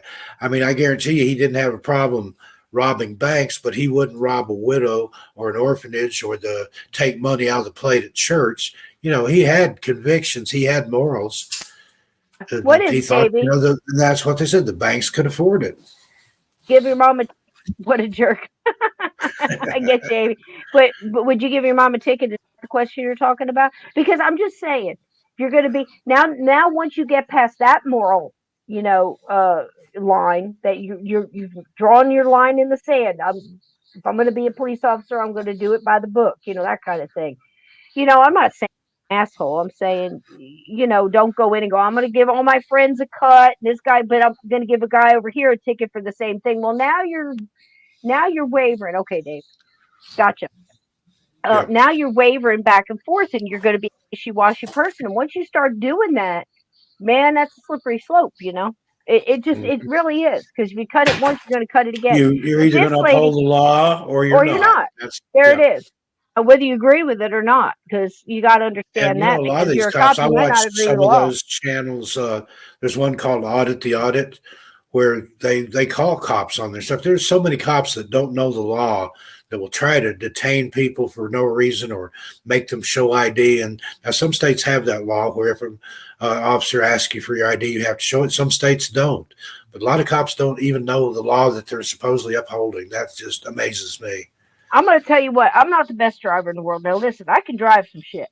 I can You get don't in a like my truck and drive driving? it across Stay off country. the sidewalk. Here's the thing. Yeah. Oh, shit, you're not supposed to drive on the sidewalk? Which somebody told me, is that why all them people moving out of my way? I thought I was just... The sidewalk, That's that's funny. the emergency passing lane. What are you talking about? Well, the thing is I remember old movies and stuff, especially in the South. They did this a lot. They portrayed it a lot in the South. But there used to be a time when a cop pull you over, and we used to have paper license. And if you were doing something all reckless and crazy, they'd tear your damn license up right there in the Yep. street. Dirt, little pieces, throat, First done. license I had in We need to bring that Tennessee shit back. is just a green piece of paper. They rolled it in a typewriter, typed your stuff on there, folded it, and handed it to you. No picture, and it made it really easy to use fake IDs. But you better memorize that address on there because of birth date, because they will ask you. That's true. That's true. But they ought to bring it back. I swear, I could sit right out here at this thing. I'd be tearing license up all day long. I just out there. We used to have a guy in Alabama. He had some issues, but he didn't hurt nobody, So he used to sit in his car, and he had this little dirt road to come off of his house. And he had this little old car. It was a little beige car. I don't know where he got it, but it looked like, a real like undercover vehicle that was not undercover. And he would sit on the other side of the corn when the corn got high, and he would kind of hide a little bit, and he would sit there and he put these aviator glasses on and have his mom's hair dryer sticking out the window. One of those old hair dryers. To make people think it was a radar gun. And man, you'd see the brake lights tapping all the way down the thing, and people throwing on their brakes and everything else. And he just slowing down traffic all day. And the cops just let him do it because, he was slowing the traffic down. People would slow down, and you'd be surprised how many people lived out there didn't realize he wasn't a real cop. It's just some guy with some time on. It kept the traffic at the speed down so many. That's funny as shit, man. I want to do it here. All these people that came here from New York and everything, moving into New Jersey, and they're coming out of Philly and everything. You see all license plates now. I wonder if they could get you for that. Do they say you're impersonating an officer? No, I'm just pointing my hair dryer. In New Jersey? Oh, God. I think everything is illegal in New Jersey. They're trying to make it outlaw smoking in public outside all through New Jersey. Well, it was that way in California years ago. I mean, you can't even walk down the sidewalk. You can't sit in your car in your driveway and smoke. Yeah. Are you kidding me? I mean, come on, man. I was shocked when I came here, was gone 25 years, came back to New Jersey, and I go on the beach, and I pull out a pack of cigarettes and you can't smoke on the beach. I'm like, it's the biggest fucking ashtray in the world. What do you mean I can't smoke on the beach? Can't smoke on the beach. Can't smoke on the sidewalk. Can't smoke on the boardwalk. Can't smoke going in or out of the casinos. Mexico's like that now too. Oh my God. I'm like, you got to be kidding me. I'm going out. You can't get caught in New Mexico anymore sitting, having left a bar drunk with your keys in the ignition. That's a DUI. Car doesn't even have to be started. No, I don't know if you heard all that or not. But yeah, I did. They were starting to do that in Alabama when I was there, that you couldn't, if you were in your driveway working on your car, drinking a 6-pack, you better not have the keys anywhere near that car because that's DUI. Yeah. Yeah. And if they can presume that you were going to, and see, that's a thought crime. I mean, you haven't even done it yet, but if they can presume that they think you were going to drink, then how's that a chargeable offense? I mean, that's a non-crime. Yeah. Yeah, intent. That's right. So anyway, let me tell you the story about this lady. So she's there in her little cute little house or apartment or whatever, and the G-men come to the door and ask for Dillinger, and she goes, "Hold on 1 minute, I think my husband's in the kitchen. Give me just a second, I'll go get him."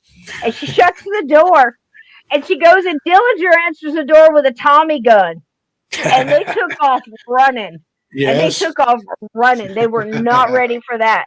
And see, that's another thing that right after that's when Hoover decided now they're going to go through a bunch of training. They had no training. They didn't have guns. They weren't even allowed to carry guns. So that's why they took off running, and they didn't do anything at the time. Yeah. And everything changed. Dillinger would make a move. Hoover would make a move, and he tightened up the FBI. And then they were playing like that back and three-dimensional chess, like on Star Trek. You know, you go down here, I'll go up here. You come and get me, I'll go down here. Like exactly. And that's the thing that burned Hoover up. Dillinger was smarter than Hoover. Yep. These are just a couple of pictures that they did that life thing, but they gave him color, and it's just so wild to see them in color. Leading man right there. He could have been a movie.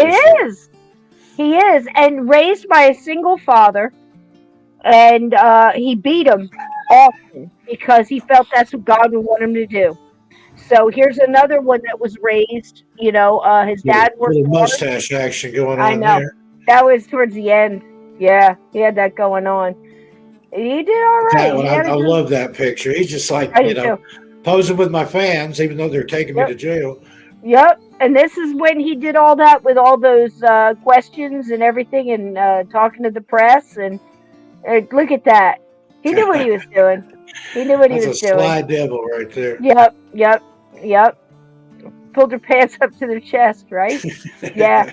He was something, you know, and these guys were just doing their thing too. A lot of these cops didn't know what they were doing. They got all tangled up in it. But man, it was a time, you know, like the 20s prohibition caused an awful lot of it. The Depression caused a lot of it.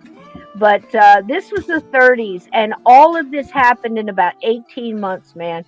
All your Pretty Boy Floyds, your Babyface Nelsons, your Machine Gun Kelly, Bonnie and Clyde, Dillinger, you know, just all of them, you know, Al Capone, all of this, you know, and it was just such a time. And it was 18 months, man, that they were running around chasing him. But when this guy went to jail, he went to jail for something small, just like Clyde, and they put him in with all the criminals, and he went to college.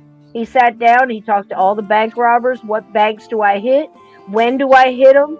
What's the best way to do it? What's the best way to get away with it? And I can't remember what bank robber it was. I think it's the Whitey guy. I can't remember his name, but it's Whitey robbed banks, and he said that's where the money is. Yep, that's right. That's where the money is. But he sure showed him, and I think in Dillinger's way, in kind of a very lasting way, I think that by the way he was killed and the way the FBI did it, I think he left a lasting impression on what was to become the notion of what the FBI was. It took all through the 40s, the 30s and the 40s and the 50s. FBI was it. Be a G-man. They wanted to be a police officer, and that was great. This was it. This was the movie that they saw, Manhattan Melody, the Clark Gable, and what's the guy here on the left? I can't remember, but I absolutely loved him in movies. Wallace, something Wallace. I can't remember. I bet you Aunt Edna gets it. But it's my man Godfrey, as I always remember him by. But that's the last movie he saw. And this is the crowd that's out front there, and that's Dillinger's blood on the ground. And, I think I would have screamed he was a better man than any of you. To be doing this kind of stuff. They could have gone in there and arrested him in the dark in the theater. They had to have this big shootout. And I just, William Powell. Thank you, William Powell. Thank you. But I just didn't like the way they pulled it off. And I think it left a bad taste in a lot of people's mouths. And, certainly didn't leave the FBI in good standing the way they did it. Of course, they covered it all up. But, they couldn't let Robert Powell. There we go. It may not have been. Is it Robert Powell? I must have looked at the wrong thing here. But anyway, there's a Powell for sure. I do remember that. But that was. I didn't like the way they did that with him. And this says William Powell, so I don't. William. Know. Okay. Maybe. Yeah. Remember his nickname. Don't know. Yep. I think it's William too. He was married to Carol Lombard for a while. Now that's another pretty woman from Indiana. Billy Powell was Peter's piano player. Lily. And that's there's a haunting involved with that too. She crashed into Mount Charleston there just outside of Las Vegas. They never found her ring that Clark Gable had given her. Yeah. There's parts of that crash still up on Mount Charleston. We need to talk about that one night. Yeah, that was some story. Clark Gable waited at the little general store there and paced while they were looking to see if there were any survivors. And supposedly his ghost has been spotted there. So there's pacing. We just got all kinds of stuff here now. But yeah, another beautiful Indiana girl, just like Tiger Lily. Oh, anyway. I think that's something. Yep, but tonight we wanted to do Dillinger and tell you a little bit about that. And the ghost bothers me a little bit because, to me, I think that's just a residual. Because it keeps repeating the same thing over and over again and just disappearing. Runs but down the alley. Then doesn't it start to fall and then it disappears or something like that? Disappears into the concrete as it falls. Yep. And it just could be that burst of whatever that it would be, because I think Dillinger would be a little bit more picky about what he was haunting. I don't know. He's just that kind of guy. His dad. I don't think Dillinger would have went back there. He would have went somewhere else. I think so too. He had class. He had style. He would have went, back to the bordello or back to his dad's house or something. Right. Well, I got to say something for his dad because, all through those times, his dad raised him single, and like I said, it was just a God-fearing man, and he beat him to keep him in shape. But a lot of people panicked back then, especially a single dad that was running a little general store and gas station there, just like Clyde's dad. Yeah, his mom died when she was like, 11 or something. I think they said. Young. And when they went to his dad and asked him, so he's the one that had to come and, identify the body. And they asked him. She says Mary Jane Wonderhussey has been to that crash site. Wonderhussey, that was my roommate in Las Vegas when I lived in the haunted house. Sarah Jane is her name, not Mary Jane, but Sarah Jane. Wonderhussey was my roommate for a few years in Las Vegas. She has been there. I have not done an in-depth on Alcatraz. I plan to. My angle is going to be a lot about the breakouts because there's been a lot more than they admit to. Again, a lot of these places are hell-bent on public reputation, just like, the Clyde thing, Bonnie and Clyde thing. That was one of my regrets was when I was in San Francisco in March, I got to see Alcatraz from the bridge there, the Golden Gate Bridge. but I wanted to go do the tour that night. I think you can even spend the night in it now. I'd love to go Yeah. spend the night in Alcatraz. Sad place. It looks so tiny sitting out there, and then you see like a boat or something go by. It looks like an ant, and you realize that's a huge place. It's the bay. It is. Francisco It Bay is so huge. big. And it's so But devastating. you And look at how far the Yeah. land is in any direction, makes you wonder about, Escape from Alcatraz. Did they make it? I hope they did. Yeah.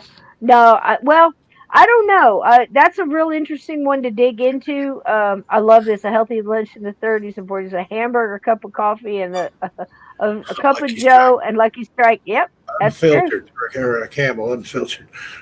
And apparently chickens, because both of these young men got pinched for stealing turkeys and chickens. I think they were just hungry. And something else about Dillinger. Dillinger really was very much like a Robin Hood. A lot more than Clyde was. Clyde had helped people around, but Dillinger actually helped large towns and, different people like that needed it. And he did give a lot of his money away, but his did party. And at one point in time, they were shocked because they went to Daytona Beach for a weekend, and they were shocked because the local cops recognized some of his guys, some of his band of hoodlums there, and started arresting them one at a time, very quietly, very quietly. And that's when Dillinger got pinched and was extradited back to Indiana, I believe, in that plane.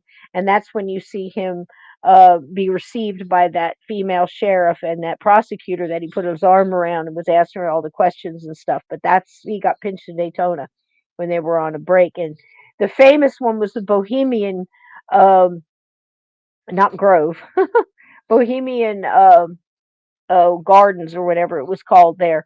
That was a big shootout because they were going to be there, I think, a week or two, or, it was longer than just the weekend. And the manager of the motel or resort or whatever saw his picture in the paper and called him in, recognized Dillinger and called him in and showed him his picture in the paper. And he said, "That's right, I am Dillinger, but we're not here to hurt anybody. We're not here to rob banks or hurt any of your people or your help. And nothing like that is going to go on. We're just here to, do a little rest. If that's cool, can you stay cool about this?" And the guy said, "Yeah, sure, no problem." And as soon as Dillinger left, he called the cops.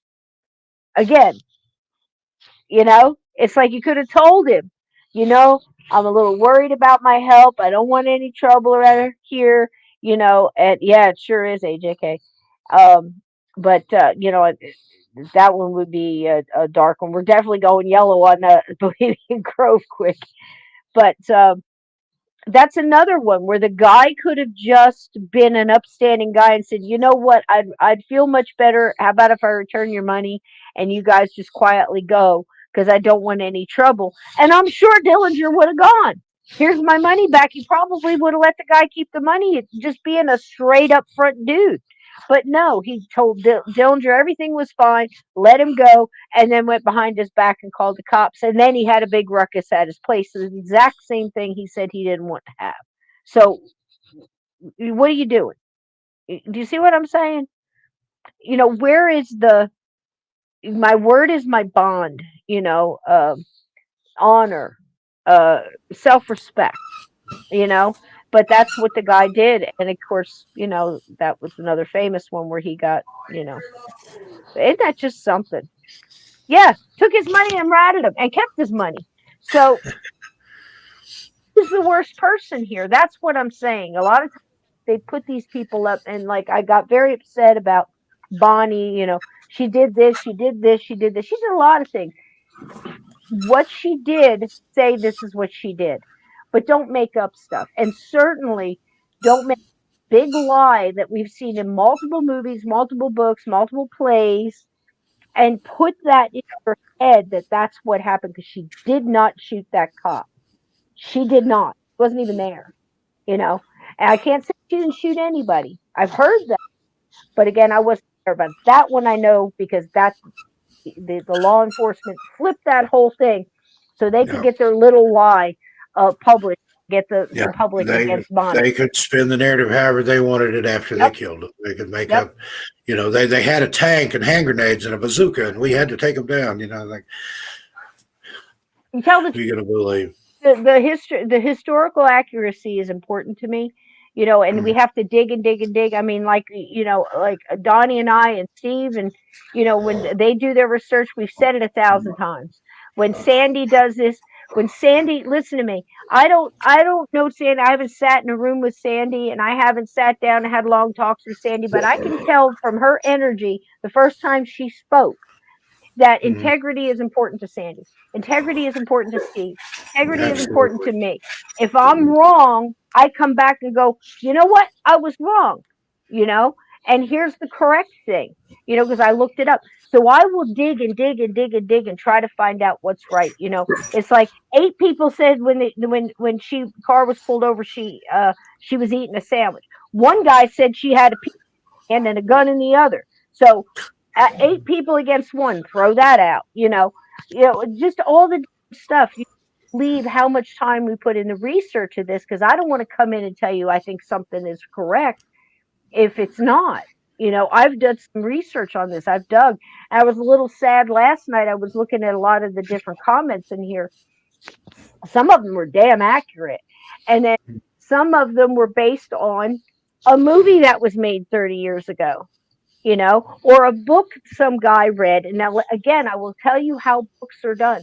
If you have a subject like JFK, there are only so many books published allowed to be put out on one subject. You have got to show that publisher that you have some different information, a different something different, not just the same old stuff over and over. Right. Or they're not going to publish it. So they'll come up with one little fact and then throw a bunch of crap in there on top of it. Just to how you get build it done. a story around that. Found this one little piece of obscure information. Like, I should write a book. And now, then they'll come back. I do, but but because small authors like you and I, and stuff like that, actually have more integrity because we're trying so hard to put the truth out there. And that's what I'm trying to say about. Well, I'm a storyteller. I'm a raconteur. Right. I just, I'm not trying to discover something new about this or prove some point. This is the story I heard. It's my gift to you. That's the way I look at it. There it is. But it's important to us to get it right. Well, a lot of these guys have an axe around. Yeah, if I'm doing research on something, I want to be as accurate in retelling the stories I can. I don't just make stuff up. But these people that have an axe to grind or have something to prove, or it's Bigfoot is this, and I'm going to prove it. Well, there you go. Yep. There you go. And it's just, in my opinion, and this is just my opinion, only that and $5 will get you a cup of coffee. But anytime anybody claims to be an expert in the paranormal, turn around and go the other way. Go the other way. There are no experts. I've had people on the radio stuff trying to, Steve Stockton, paranormal expert. That's the first thing I correct is I'm it's like, no expert. It's hard. I've got more questions than I started with. Right, but it's hard to do that, and I'm sure Steve will agree with this. When you don't know the interviewer, and you're invited on a show, and you might not know him as well. Steve and I know each other, or whatever. You get on there, the first thing they do, they're just trying to give you some kind of a bio. They're picking it off the back of your book or off your Facebook or whatever they're getting or whatever you gave them. And they're just saying what they want to say to introduce you. And time after time, they'll throw in there an expert on ghosts. And I have to, first thing out of my mouth, I got to say to somebody I don't, I'd like they'd like to call me a researcher. Dude, I'm not a researcher. If anything, I'm a legend tripper. I like to visit things. I am an experiencer, but I'm not a researcher. I did some research back in the early 80s, mid 80s, but I just like to go hang out. I'm not trying to prove anything or disprove anything. I just like to go there. Right. And it does. It leaves kind of it's a hard way to start an interview too, when you got to correct the interviewer right out the bat. So I'm like, please, no, I'm no expert, but, and I just don't think you can be an expert in this. It's like somebody like Rosemary Ellen Guiley, who's written how many books on the subject. You would say she's an expert in writing books on the subject. There you go. But I don't know how you could be an expert in writing books, an expert in ghosts, an expert in sprites, an expert in elementals, an expert in extraterrestrials and interdimensionals. I mean, how? Can't. There's just too big. The best way to do is sit back and go, I don't know, but I think all this is connected somehow. Yeah. This is my opinion. Yeah, this is what I've observed. But I'm not. Again, I have no axe to grind. I have no story or narrative that I want to push. I'm just, this is, the way the story was told to me, or this is how I perceive it. Yep. And I'll tell you what, tonight I can feel honest, and you're, I'm going to get letters or emails. You see, I get letters. I get lots and lots of letters. Or I'm going to get emails on this one. But I'm going to go ahead and say, I think Dillinger was a better man than Herbert Hoover. There you go. I wouldn't argue with you. Just because you've got the law on your side doesn't mean everything you do is right. And everything is just, hey, look at that. Which one's that? This one here is better than both of them put together, aren't you? Because I'm smarter than both of them put together. Look at this. This one, this is... Chris Jarvis, I've thought about that. I've thought about putting a GoPro on Mulder in a little harness and letting him get out and run around, and then I'll narrate the video, Mulder's day or whatever, and see what all he gets into. This is Bucephus. Bucephus, okay. I don't understand. Looks like he's disappearing there because of your green screen. Yes, he's like all hanging upside down. Okay, go get your brother. Where's your brother? There's something. And the cutest thing, Steve, when they're going down the hall and they're walking past each other, they always bump into each other and rub and keep going. And it's the cutest thing. It's so Lion King. Cat high five or a side swipe. It is. It is. It's like when we used to go down the hall, like you're changing classes in high school and you give each other the high five. You gotta elbow your friend as you go by. I know. It's sweet. Usually when two cats, ask Sandy, usually when two cats walk down the hall, there's a pecking order and one will move for the other. Or they'll just give each other that wide berth and just respect their space and keep going. That's what cats do. Dogs are the big thing. Let me smell your butt. How you doing? Yeah, exactly. That's what I was just coming to. The big thing here is sniffing butts. All these animals like to sniff each other's butts. And I told Sandy this the other day, but I'll tell you what, those animals get more out of sniffing each other's butt than you get out of listening to mainstream news. Of course, probably a hell of a lot more accurate. Yeah. I just bet that, but there's probably more shit in one than the other. Yeah, I'll let you guys guess which one that might be. But I think that's adorable. To me, that just shows that they're just so... Yeah, they're just like, hey, where you been? Let me see what you had to eat. You had anything different? They're connected. They're happy to see each other. Version of a handshake. I mean, I live in a house where cats are happy to see each other. I mean, that's a good frequency to be in, I mean, it's just, a lot of people say, oh gosh, it was so soon. And I'm like, you don't understand. I just needed I sounded like a banshee and a wood chipper. I'm a firm believer in primal screaming. I don't hold anything in, and I just got to let it out. And I mean, I was an absolute basket case. And I said, I've got such a big hole. I don't know what to do. I have to fill it with love. I have to do something. Give me something to care for, or else I'm not going to make it another day. So I had to, Amy is obsessed with a clear rear. She's talking about there. It's some sort of bidet attachment for your toilet that they have on Amazon. Now she's saying to get one for the animals. That's probably $1 million idea. Get an animal bidet. I remember last Christmas, the thing coming out of China was the little gem that you hung on the cat's tail that would cover the little butthole. But I'm like, I don't know a self-respecting cat that wouldn't pull that off in 5 minutes, and let alone now you're digging around a litter box looking for the damn thing. Yeah, you get to dig for treasure. What are you doing? What are you doing? Just get you some baby wipes and clean your cat's butt. Help a friend out. I don't understand what's wrong. Help a friend out. Yeah. But there you go. Like I said, I'll say it again. I think Dillinger was a better person than Hoover, and I can prove it. Just plain and simple. And I'd much rather sit down and have a beer with Dillinger and maybe his wife too. I would like to meet that old gal. She was all right, Well, you got a guitar? Do something special for you. Here, got my. Oh, please do. Martin, Johnny Cash signature here. Oh, that's beautiful. I thought about it. And I thought about it some more. I named it Johnny because I think that's what he would have wanted. Nice. No, I'm just kidding. Doesn't have a name, but I thought today, just because Tiger Lily's here and she's from Indiana, that I would write a ballad about John Dillinger. And I decided what I was going to call it after much deliberation. It's the Ballad of John Dillinger. There you go. All right. And now, okay, let's see if I can do this here. John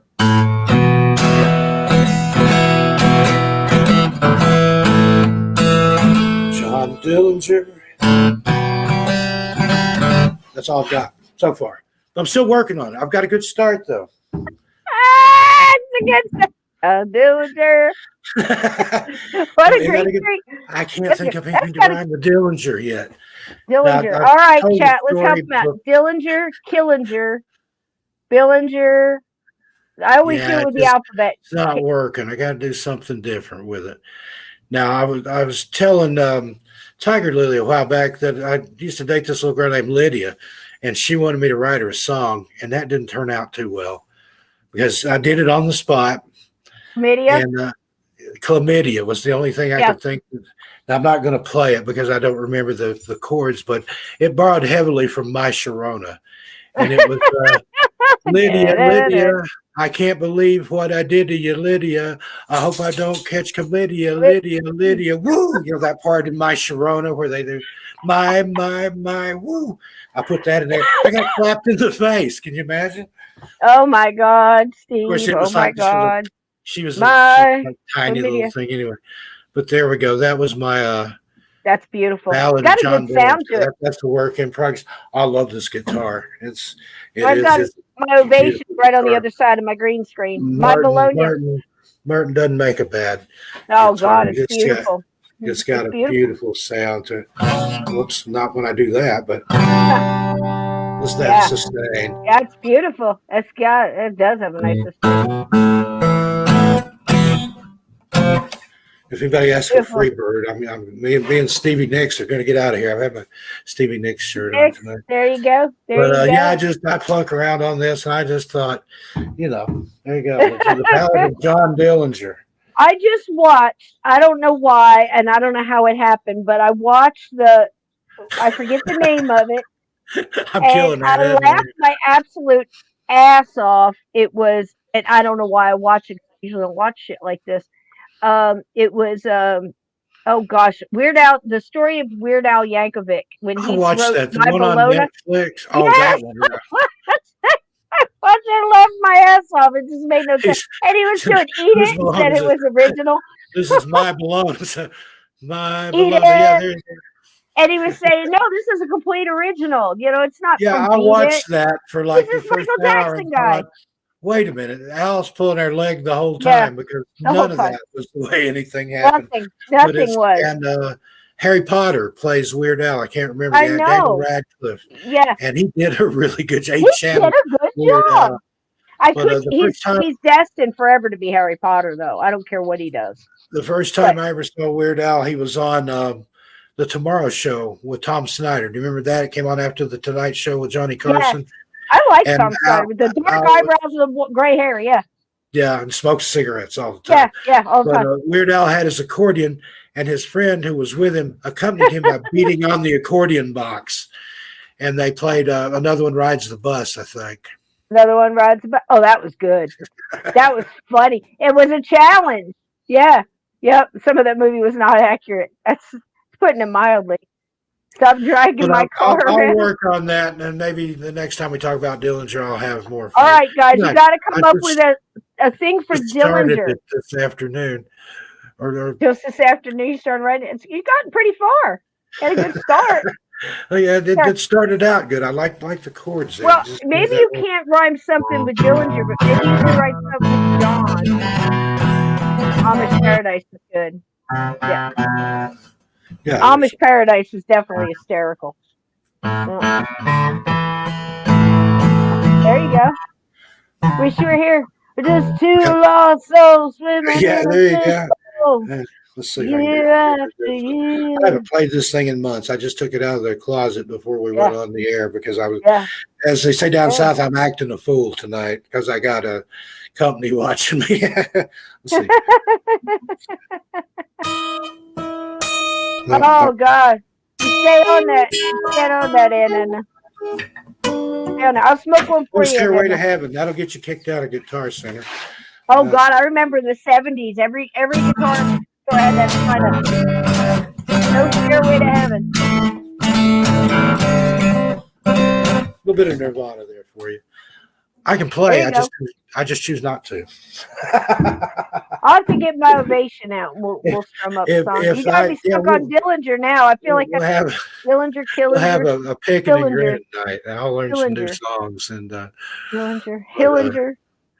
No, I'll find Amy one. said something about villagers, but that's close. You could say Dillinger had a big Willinger, but I don't know how that Dillinger. I'm going to work on it. I bet you by next Monday I'll have a word. Well, I was thinking he's from Indianapolis. Boy, that's a hard one to rhyme. Yeah, I had a guy one time. I wrote a song for a band. Tiger Lily. I tried. I wrote a song for a band. Was called "Not This Time." A good song. It's a bar song because it's got this like. It's got the chorus and it's like, not this time, where the whole bar was like, you know what I mean? So I wrote it for this band. It was perfect for this band. And I rhymed girl and world. Oh, there's another one. I'll write one about David Girl Polite. and world. It's in 50 million songs, girl and world. And the guy goes, this doesn't rhyme. And I'm like, first of all, shut up. Second of all, if you could have wrote the song for the band, you wouldn't have hired me. Third, shut up. It's like it was the best song they did. And the first time I ever walked into the bar and they said, well, you guys probably think, because the whole thing was written on the premise of a guy that was being taken over by this girl. It's like he'd have his head straight until she started like talking with the red lips and her long red nails and all this other stuff, and he'd be like, no, not this time. I'm not going to fall for it again. So it was that kind of song. And everybody thought the band wrote it and they did the song. He says, we're going to do the song, but as much as you guys like the song, I'd like to introduce you to the person who wrote it. And it's not who you think it is. And he made me stand up. And everybody was like, what? She wrote it? And it was kind of funny. But the best part is they played the song and the people were singing. The whole bar was singing it. And those are the words that I wrote in 15 minutes on toilet paper in my bathroom. I shit you not. I shit you not. Because they wanted a song. And I wrote this song and I just, and wrote it. It was just one of those things that came out real fast. But that was like the neatest experience ever with things. But rhyming, girl and world, I can't believe how many people thought this didn't. And I said, just say it the way just don't hang on it. Just drop don't. it. Yeah, don't hit that girl whirl. Yeah, just drop There's it. a song by somebody back in the days called Whirly Girl. Do you remember that one? Well, that originally, when they wrote that, it was Worldly Girl. And he said, that just doesn't sound right. So he changed the lyric to Whirly Girl, and it was a hit. It's like Inagata Davida. The guy was so drunk, he's writing it in the hotel room after a long gig, and they were busted off their ass. He's sitting there with one of those little like travel keyboard things, and he's writing down the lyrics. And he's like, writing them all drunk and everything. And he takes it in the next morning to the manager guy and he plays it, hands it to him. And he's like, oh my God. He's like, this is great. And he goes, I don't know what this means, but it sounds wonderful. And then he goes, what are you talking about? Is that Inagata Davida? Where did you come up with this word? He's like, in the Garden of Eden, honey. He just had to say it with a drunk accent. It's just the way he was saying. He goes, no, we're going back to the other one. Inagata Davida, trust me. And they did. There you go. That was great, man. Well, Dillinger, there you go. We didn't do all the banks, all of the killings. We didn't do the pictures. We didn't do the death mask. You got part of the ballad of John Dillinger, Work in Progress, an original composition by me. You heard it here first, folks, right here on Monday Madness with Steve Stockton. Steve Stockton, tell us where we can find you. What's like I said, on your other channel, on man? 13 past midnight. That's kind of my spooky stuff channel. We just passed 10,000 subscribers over there a while back. We're going to be doing a 10,000 subscriber special. We're just waiting for Sandy to get moved and get in place in Albuquerque, and then wonderful. Put my TV studio back in here. How's she doing, by the way? How's Sandy doing? Hello, love. She was out here in the kitchen. I think she's out in the office now. Give her my love. Just about everything's packed. The moving van will be here Wednesday, and then they're driving down Thursday, and then I think they may have to make a couple of small trips back and forth. But basically, they're out of here Thursday. So awesome sauce. I'm just gonna play this as we go out here. and you've got the new stuff that's coming out too. Now I'll tell you, tell Bill I like that animated. I know some people don't like I'll it. let him know. Well, I like the listener stories done that way. That's my favorite because it's cryptic. I like them all. I like it, all the different different formats and stuff because we've got some new stuff going on over there. I've got some other stuff that's coming up pretty soon. I've got some stuff you guys are really going to love. There's been a couple people that I've sent just beta listener stuff of it too. And they're like, hey, I like this, Steve. You're onto something here. So if you like the sound of my voice, God help you, but I got something for you. That's great because it does give. And then don't forget choose. Cisco's super sticker, super chat. I should have said that at the beginning of the show. Those are show Cisco some love. Every penny goes back into StreamYard and the overhead putting this channel together. Order some merch. I've got a mug here somewhere. I think it's in the cabinet in there. Thank you, Sasha Bell. I got this at TJ Maxx. It's just Beware the Night. Wear the Night. I don't have a cool mug tonight. I don't have a cool mug. I don't have the book, but We Are All Children in the Wilderness, the Afterlife. That's the book that Steve and I wrote. It's a real hoot. And Martin Guitars, if you're listening. There you go. That's Johnny Cash. Martin Guitars has given this podcast zero money. If you'd like to sponsor us, we'll do a song every Monday night. I will play the hell out of the top of that neck. I swear to God. My guitars, every single one, CD, 3 chords in the truth, people. There you go. That's it. On a good day, I can do an F. The first, the top 1, 2, 3, about the first 3, 4 frets. That's all you need. I'll have to play you one of my songs. According to Keith Richards, if you want to play like he does, all you need is 3 strings, 2 fingers, and an asshole, and you can play like him. Preferably not with a gem on it. Yeah, I don't think Keith Richards has a jewel placed in his rectum. You never know. I don't know. That's something else. But there you go, Dillinger. Give him another look. There's a lot of good books out there on him. You got a real deal, buddy. You could have been a star. You could have been a star.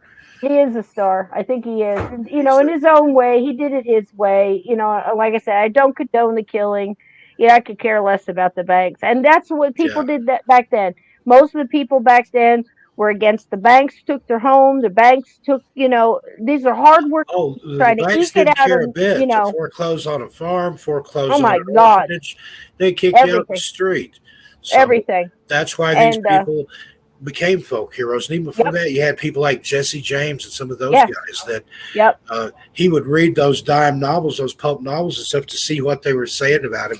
And then he would go out and try to recreate stuff that had already been told about him. Yep. And Jesse James was more of a booger than this. But I'm loving this. We did monsters before. Maybe we need to do gangsters for a while. Gangsters. Do this something because I've got some stuff I can tell you about Bugsy Siegel. He's a Las Vegas luminary. He died in California, but Las Vegas wouldn't be Las Vegas without Bugsy Siegel. And there he is. That's how much he cared about being arrested. See him there asleep with the handcuffs on and that beautiful camel coat he's got on there. Wake me up when we get to prison, buddies. Yep, there he is getting off the plane. Siegel I like wouldn't be in Las Vegas. He opened the Flamingo on what is now the Strip. Everything was downtown. That was the first casino on the Strip. You wouldn't have palm trees in Las Vegas if it wasn't for Bugsy Siegel. He brought the first palm trees to Las Vegas. They're a fixture out there now. So I like talking. I can tell you some more stories. I met some people out there that you wouldn't think they'd be allowed anywhere near in a casino, but I won't say the name here because I don't want to get the guy in trouble. He did or still works or did at the Rio.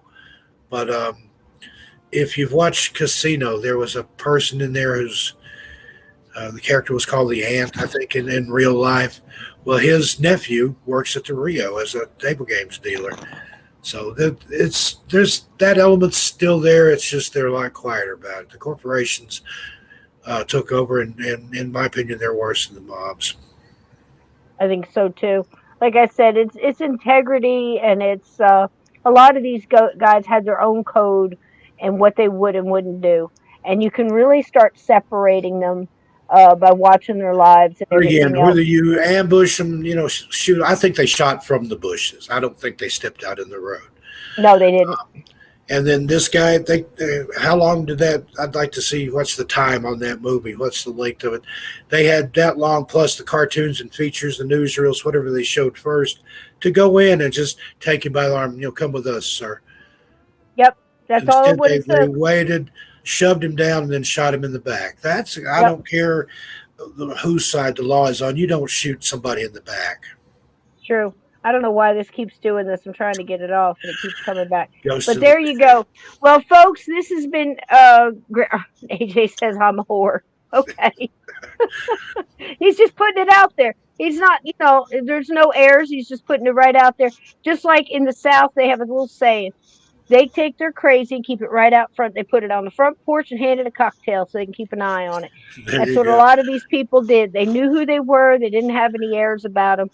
And a lot of the people that were pretending they were that's just the way people were. You stood had up. A lot less morals in a lot of ways. Whoever you were and whatever you were, even if it was a bank robber.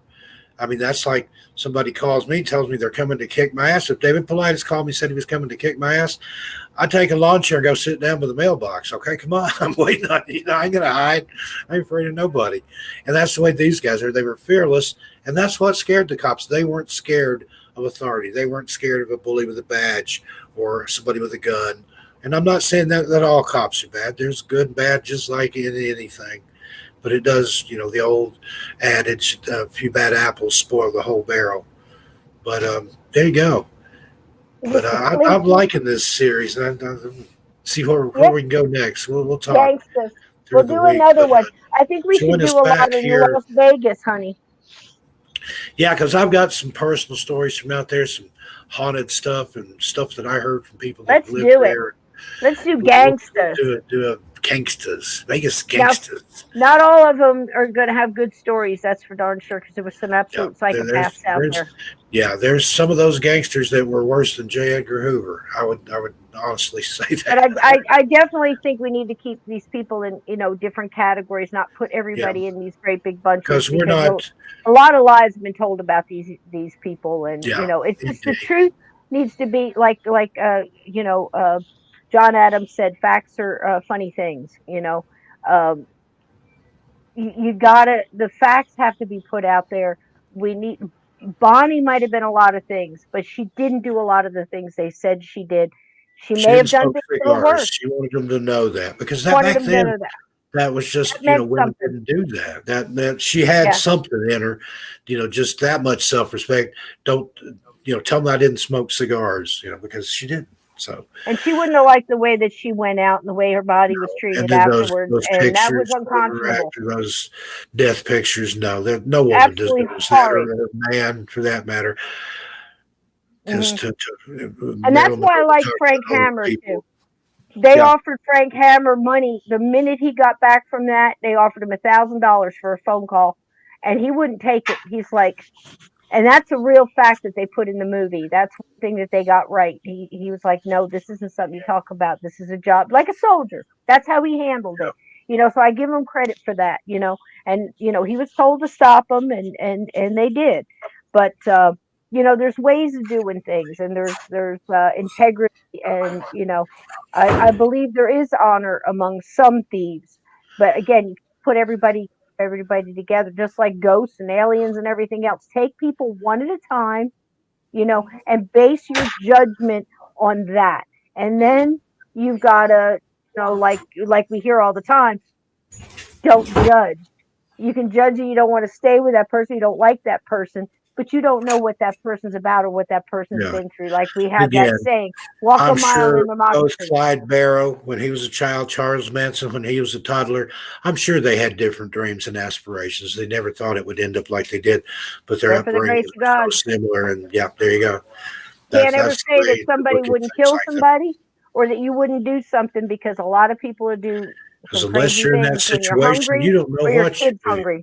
You can pontificate, you can theorize, but again, like you said, if your kid hungry, something like that, I'd steal. If my daughter, when I was a single dad, my daughter was little, I would have stole, bologna from the store, so whatever. I would have fed her, and would have thought twice about it if that was the only way I could do it. But and thankfully, I had again. If I was walking down the street and I saw somebody kick a dog, I'd probably rip their head off.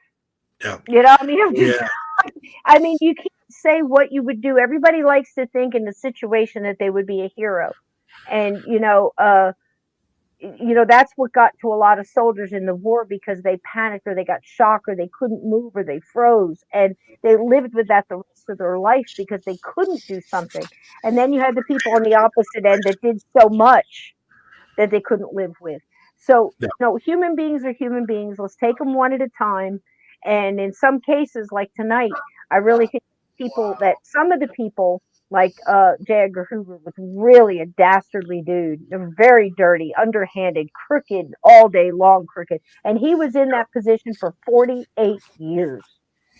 So imagine. I'm having a bad hair night here. And there you go with that. So we had a lot tonight. I love your hair. Yeah, I love your hair. Love to see you tonight. So good to have you. Give Sandy and all the animals hugs and Mulder. Give everybody hugs. Chat that said hi. And again, I want to say hi to Tiger Lily. I hope you enjoyed this show, that my portion was dedicated to you anyway.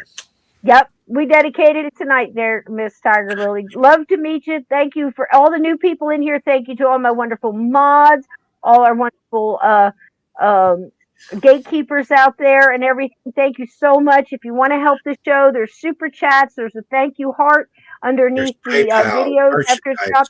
There's PayPal, and there's also the TeePublic. You can help out, or just help out by sharing the show, hitting the like, there you go. And hit the like sharing button, it with somebody. Share, subscribe, tell somebody about it.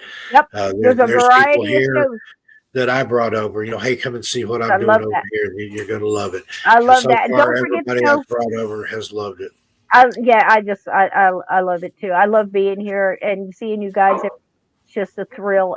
Steve, I'm so glad you're here tonight, darling. I'm glad you're feeling good. I was wound up and ready to go tonight. I'm feeling good. They got my medications lined up. I'm seeing the most perfect blood pressures I've ever seen.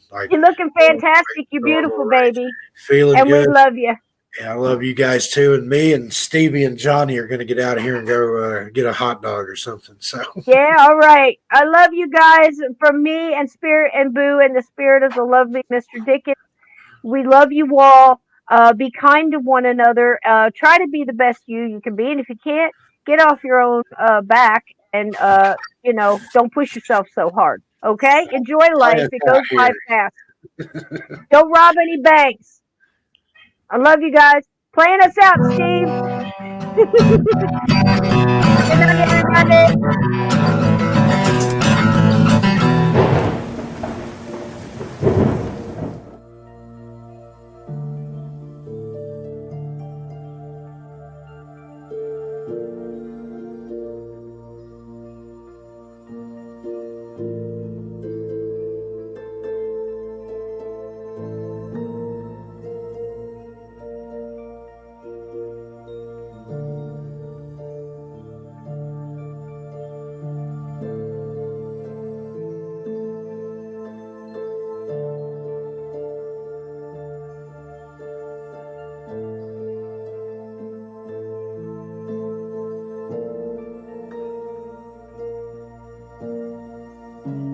Love you too.